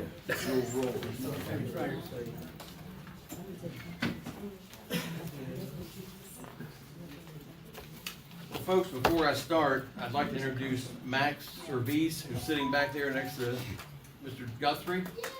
He will be working with the Southern County Task Force as the coordinator. He will be in charge of the newsletter and a lot of the media that we will be hopefully expanding to make it a little bit more visible and certainly in tune with the community more than what it has been. So, Max, I welcome you. Thank you. A brief update of the summer activities in the Southern County Task Force area. The Harford Square cameras are nearing completion. KCI and BG&E are working out some of the last wrinkles, and that should be up and running hopefully before I come back here again. Harford Square cameras, like I said, they've been a long time coming. We've been working on them now for, what's it been, 2 years? But finally, we're at a place where we can see the daylight. Automated gate, you already heard about that for Kennard Avenue at the boat ramp area. We've had a lot of problems there, and that'll be completed in the next 90 days, I expect. The Edgewood Skate Park and Fitness Trail, that was a 755 initiative that was done with a state grant. That is completed. If you get a chance, certainly run by Cedar Road there by the Edgewood Elementary School and take a look at it. It is highly impressive. That was the old tennis court. It's on the same footprint as the old tennis court, and it is an absolute asset to the community. Have you tried it yet? Excuse me? Have you tried it yet? I walked it several times. Carefully. The property was surplus to the county from the Harford County Public School System. West Shore, we've got the roads paving in there complete, sidewalk work and ADA compliance at Oak Landing. And a speed hump, thank you. Yep. Yeah, What can you we got? get another one? Can we get another one? I want to make sure that Van Dam has. Please. Oh, she gets all the credit. Okay, no, but I want her to have an opportunity. Oh, absolutely, she'll have an opportunity.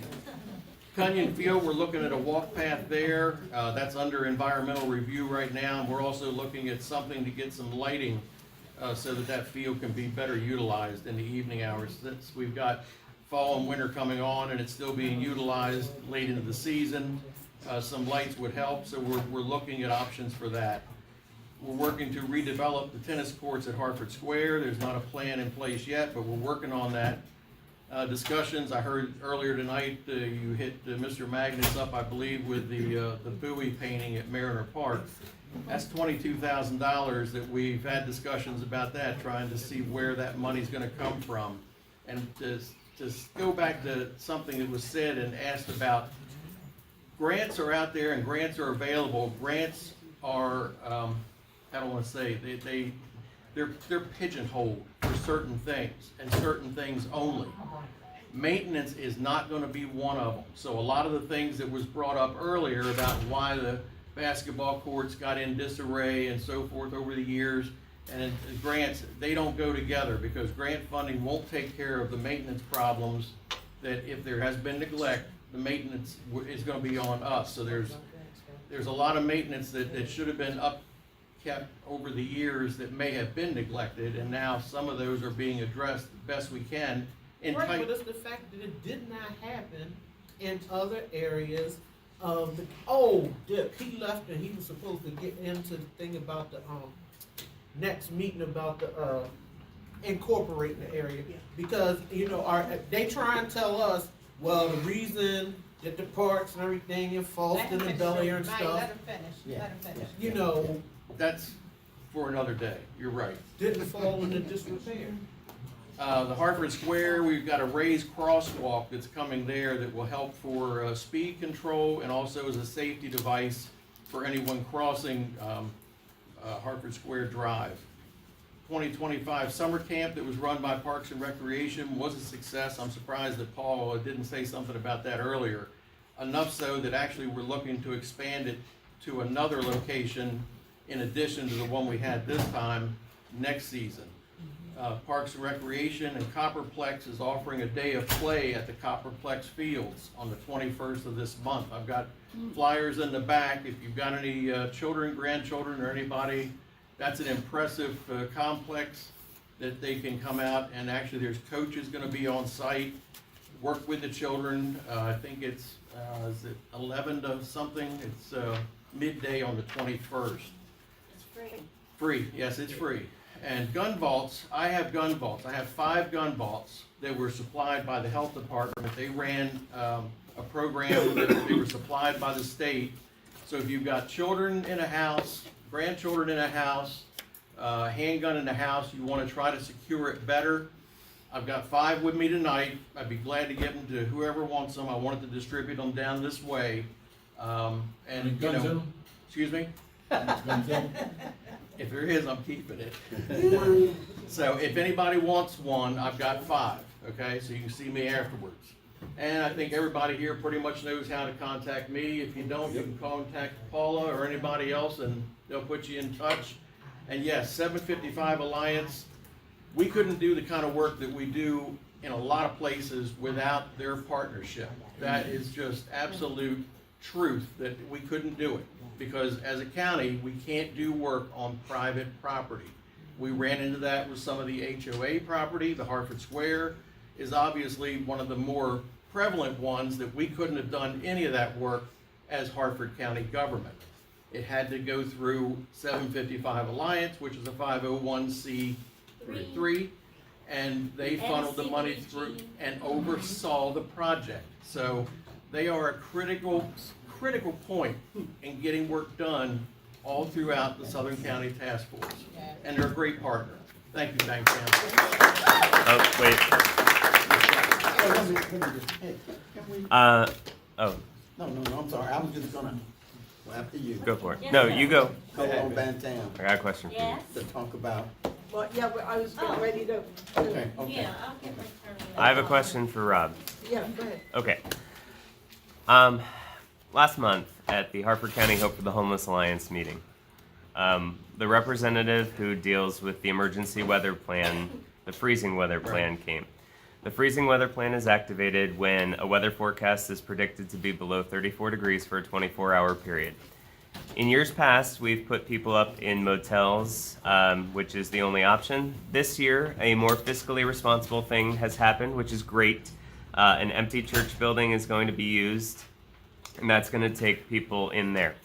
There are 35 beds available there. And the question that I asked was, what happens to what happens to person number 36? And I was told that that person's not going to be accommodated. I pushed back on it at that meeting, and I've emailed the relevant people in the Department of Community Services. I just don't think that that's good enough, and I think that the county executive should know. I'm willing, there are other churches I'm sure that if the county told us how to partner with the county, that we would probably be able to house more than 35 people until the rotating shelter gets started and so on and so forth. But the relevant people have said, well, the plan's not finalized yet. I'm not allowed to look at the plan. I'm asking to help the plan. I think it's better to do that now rather than wait till December when the weather's at 35 degrees and we're not sure what we're going to do. So I really don't want to see number 36, child number 36, on the street or in a car. Harford County doesn't want to see anybody freeze to death or be in that kind of a situation. And I know that we will go above and beyond whatever we have to do to make sure that number 36, 37, 40 are housed in some fashion. whether it's sitting in a chair somewhere and not a comfortable place, but guess what? You're in the warmth. So they will be addressed. The plan is being worked on, moving ahead. I don't expect where we at, September right now? I don't think we'll be December 1st looking at it and wrenching our hands and saying, what are we gonna do, what are we gonna do? I think we've got a pretty good plan started already. I think it's in motion. It'll be addressed, and I think it'll be a worthwhile endeavor that I think everybody will be satisfied with. And you know, traditionally, we don't see all that many show up, and I think when people find out there will not be nice, cozy hotel rooms available, I don't know that our numbers will soar. So my church was taking excess people in from the motel rooms last year, which is why I know that the motel rooms weren't enough last year. I just, I'm grateful. I think that the first 35 being in a spot that's cheaper, and that's great. I think that's wonderful. I just think that, when I was told that number 36 may have come from another county, that's just not good enough. Well, So I didn't hear that story, but several came from other counties and other states. So, you don't exactly, it's cold and it's cold weather plan, you don't turn them away. Oh. So I don't expect that we'll do that this year either. Okay. So. Thank you. Are we good? Yeah. One quick, Bob. What do you got, Dion? I've heard from Terry Hanley that they've got the contract let out to paint the buoy, and it's already let out. They've hired the contractor. It's going to cost about $20,000. It's not going to cost the taxpayers a dime. It's coming from the hotel tax. Okay then. That'll be good. We got 25% of the hotel tax for the Edgewood hotels, and that's going to help people. Like all the money coming from Edgewood Hotels. That's right. Tim? Say what? Should, medium size anyway. Tim? Yes, thank you. I just wanted to share that, One at a time. yeah, so when, Paul Magness talked about Edgewood being completed, yes, the park is finished. It was done through a grant that we pursued through the state of Maryland, so, what he talked about was, it is just the grant to build it. And there's no maintenance with it, so we were able and fortunate to have partners with the county and the school system, so the land transfer will happen, and Parks and Rec will ultimately be responsible for that. So we're essentially just gifting that piece of land, and it will be under their maintenance. We found Edgewood Creamery to adopt the park, so they will take care of the trash and things like that. So the mowing will happen with the Parks and Rec cycle. So we just wanted to let you know that that was a project. And then under our CBDG, which means that we're a community development block grant organization, we were certified for that. If you live at Oak Landing and you enjoyed the Beacon Drive repavement with the speed bumps, know that we had a part in completing the Agate and Willow Bend roads. We did that for that community because they're private roads, and it couldn't be done without our organization supporting. The equipment was already there, so it could happen seamlessly with that. So we were happy to be able to support that. Our next CBDG project is with Harford Square Community Open Space, all the things that Mr. Wagner talked about working on with them. It's up to the community to share what their priorities are, and then we will try to make that happen with the contractors and the money from the CBDG grant. And so then we also planted, we won an award with Chesapeake Bay Trust last year to plant 74 trees. And you may have heard that the county won a huge, almost $250,000 grant with Chesapeake Bay Trust for 1,077 trees. That doesn't have anything to do with us, although we are helping to find homes for some of the trees in Edgewood. Most of the trees will be going to Aberdeen, so I wanted to share that piece. And it's not just the construction piece, but we did some neat things too. Recently, Mr. Beck and Ms. Nolanda Robert came out to Edgewood High School and helped us with the school grounds beautification because they were severely short-staffed, they can't fill those jobs, and so the school was looking really sad for opening day. They reached out, asked us, and we stepped up to fix the grounds, and it looks beautiful, and thanks to all the 10, 12 people that showed up on that weekend to help us. We are planning some neat things for the community is coming up. I haven't published the dates because they're pending all of our permits and things like that, but movie nights at least one movie night at the Mildred Kelly Park. No, there's no power there. We just learned, so we're gonna have to accommodate with a generator. We're planning a Music at the Point at Flying Point Park, and these are October events. What we do have confirmed is October 11th is our last community cleanup, bulk trash disposal day, and that's gonna be at Edgewood, at Deerfield Elementary. So with all of these things that we do, we are all volunteers, so we would welcome any community members to show up and help us with those initiatives. And like I said, it's it's easy to want this and that, but it takes a lot of hands to give up their time and do it for the good of others. So I just wanted to share that piece. And with the skate park opening, I know that our friends in Aberdeen, September 13th, they're having a Shred Fest. It's a competitive skateboarding event. So if you want to check out a competitive park, that's going to be at that area, and they have lots of vendors. Our park is more of a streetscape design, which is what the skaters wanted when we got their input. So it's different, but enjoy it. There's fitness equipment there. If you're not into skating, you just want to do some low impact. And then the final thing I want to say is we're big supporters of the American Legion on Route 755. Starting September 26th, they're having Wednesday, that's your bingo. They have Friday night bingo every Friday, starting September 26th. So after you play on Wednesday at the fire company, then come down to the Legion on Fridays, okay? So that's all I have for now, and we're just glad to be able to support a lot of the projects. Yes? How can a community get in partnership with you? Because I noticed you do a lot of things at Harford Square. Yeah. And I was wondering how other, communities can get in, like a I'm partnership glad you with asked that question, because what we're talking about with the housing, the community services for the county is after we do these different projects, because we're in our early stages of the CBDG, so we have to prove that we can build these things and work and be fiscally responsible and with all the grants. And so we chose Harford Square with the county because that's a big project that almost 600 households there, that they would benefit from the grounds.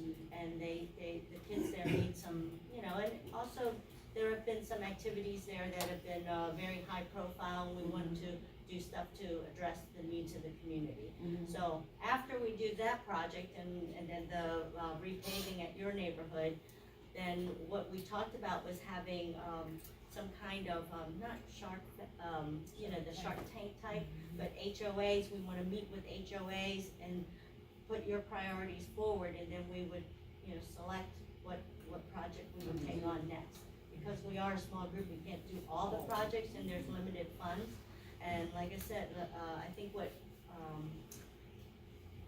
Rob said, Mr. Wagner said, was that when you write a grant, if you say you're gonna use it to fix this light, then you have to only fix this light and show them and prove to them with your records and everything and the plans that you fix that light. So, sometimes we get, why are you doing that when the need's here? When we pursue a grant, it's very specific, and we have to show that we did fulfill that.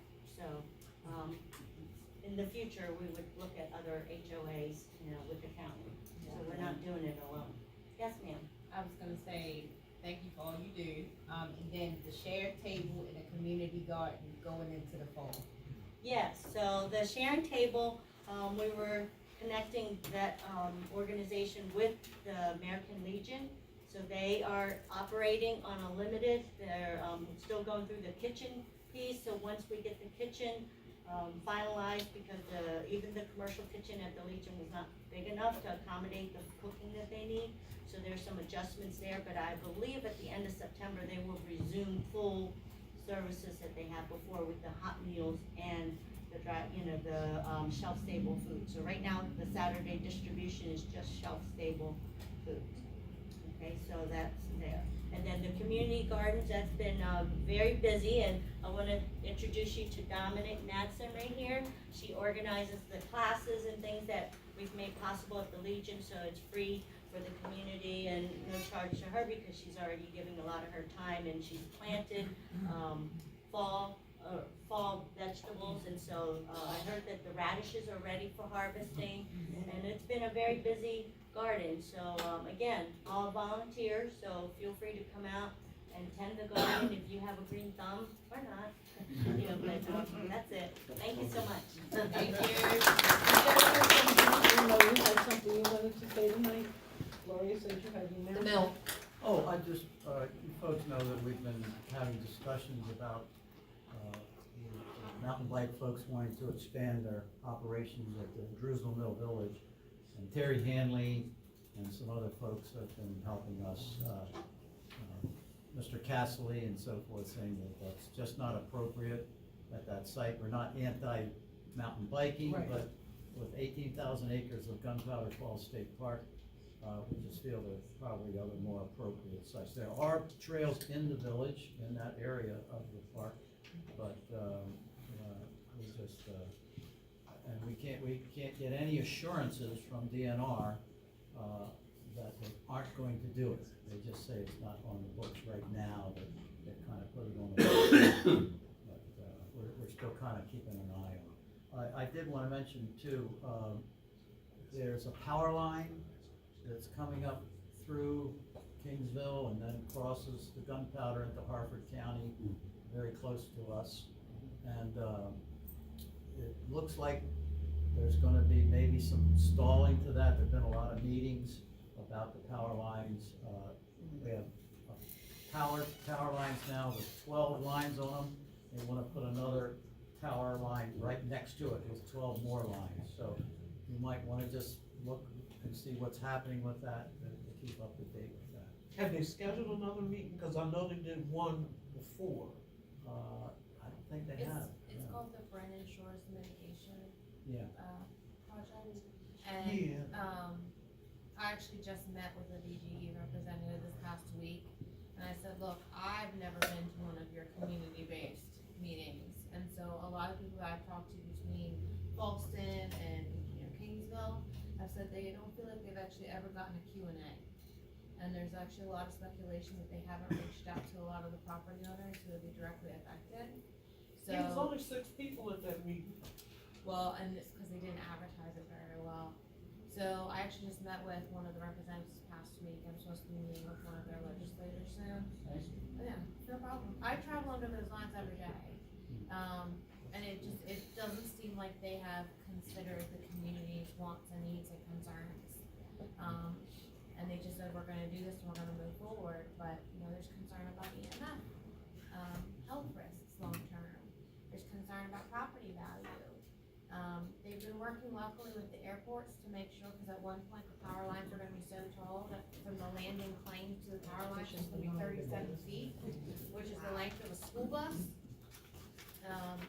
So they have been working with Falston Airport to make some adjustments and accommodations to their plans. But it is, I actually invited him out to CAD meetings moving forward, so. I could bring him. I wanted to piggyback on something that we've talked about quite a lot tonight, and that's grants. I'm on the security committee for my synagogue in Havre de Grace. And we've been working, we actually have a grant writer. And we've been working on our security grants through FEMA and whatever. And you would not believe the hoops that you actually have to go through to get a grant written. And she's absolutely right. We have to designate exactly what we're going to use every single dollar for. Whether it's our exit doors, whether it's replacing the locks, Because we have, because it's the synagogue, we worry about security, especially with the high holidays coming up. And we have to designate, especially what every single dollar that we're asking for that grant for. And we have been working on this for months.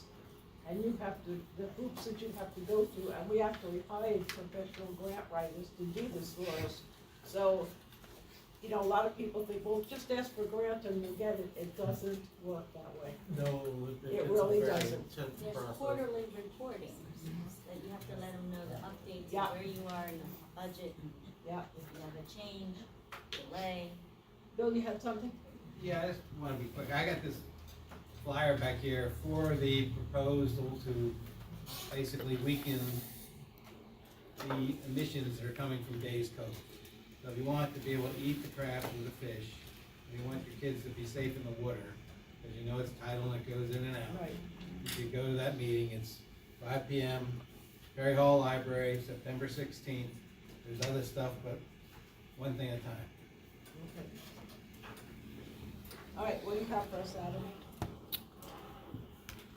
Well, I think we need seasickness pills for those people watching online. A few months ago, I had the Office of Economic Development come down to Joppatowne to talk to the Joppa Development and Heritage Corporation, and I asked the question, what do you say to companies to get them to come to a place like Joppatowne or Edgewood? And Raj Goyal, who, champion, he's awesome, he does a great job. He told me that one of the things that he does is he tells a story, and I think that story is probably easier to tell if you're in Festival than if you're in Edgewood or Joppatowne. And so this is a proposal for a future month's meeting. I want to hear the story. I want to hear the story that they tell about Edgewood. I want to hear the story that they tell about Joppatowne, and I want to hear the story that they tell about Festival. I want to see what the difference is, because I think there's a lot of deficiencies that the county could work on in our community, and I think hearing that story would tell the difference between maybe a community that has and some communities that are still searching for things. So that's my proposal for that. Okay. A couple announcements of things that are going on right now. The community school specialist over at Magnolia Elementary School, Keisha Mack, wrote to me today, and she's asking for a toiletry drive for their care closet. They need things like laundry detergent, dish detergent, soap, shampoo, all that toiletry stuff, and then anything to clean. So if anybody would like to donate items for that, you can take them directly to Magnolia Elementary School, and Keisha Mack is the person who's the contact person for that. If you need me to share that with you later, I can. Joppatowne High School is building a peace garden, which will be both a memorial for Warren Grant, who passed away last year, but then also a place where anybody in the community is going to be welcome to go and sit under some new trees and things like that. They already have one of the trees that's been donated. They're looking to raise money for 2 more, plus some benches and some things like that. So if anybody has trees that you're looking to replant or has skills in that area, Marianne Forgan is the contact person for that. She's one of the lead secretaries at Joppatowne High School. So you could just call there and get in touch with her if you want to, or I can share her contact information with you. The Joppa Development and Heritage Corporation next meeting will be on September 22nd at 6 p.m. at the Joppatowne Christian Church building. If you would like to be a part of what we're doing, we have committees for water and streets and parks and all kinds of stuff. So zoning. So come on down for that. There's going to be a blood drive at Joppatowne High School on Halloween. So we have some professional vampires coming to Joppatowne High School, and they're going to suck some blood from 8 to 1 that day. So if anybody's interested, come on down for that. And then I have, a few years ago, this kid who was 18 at the time, Aiden Fowler, he wrote me into doing the holiday decorating contest for both Halloween and Christmas. It kind of evolved. And anybody who knows me, my wife, most among them, is like, you shouldn't be in charge of anything that's actually supposed to be fun. And so I'm hoping to outsource the fun part of that. So if anybody's interested in running the contest, actually creating like fun things, the categories and the judging and the stuff like that, going to get the prizes. That's the stuff that I need some help with. I can do the logistical part and putting it online if anybody wants to partner with me on that, but I'm looking for that because last year was not as fun. I got yelled at for it, and I'm like, well, you should have listened to my wife about that. So if anybody's interested, let me know. Thank you for all you do, Ed. Yeah, it's nothing. Barbara. Okay. All right, you already went. Did you have some? My front yard. Gloria. Yes. All right, so because we have a lot of questions about stuff, I'm gonna see if I can get the Public Works out the next meeting, and then I will, meeting after that, try to get economic development, so that'll get us through almost till December. I got a question. Is it possible, because it's late, so we don't have time for it tonight, but is it possible that in an upcoming meeting, you can take some time, or we can have a discussion exactly about the purpose of the Community Advisory Board objectives and goals? Because outside of Adam, when I go and talk to the various businesses and I show y'all pictures around, they haven't seen none of y'all. They don't know who you are. And it says one of the goals of the board is to increase the presence. It's always the same faces here. There's a good section of the population. The managers like, y'all don't be up there at that Wawa. Y'all ain't seen that they done had problems to the point where they have a book that they done worked with Captain McDougal and them on of people they have to keep out and that's harassing their employees within the homeless population. The manager at the Gabe said she ain't seen nobody from the board or nowhere since she came to that one meeting and stuff.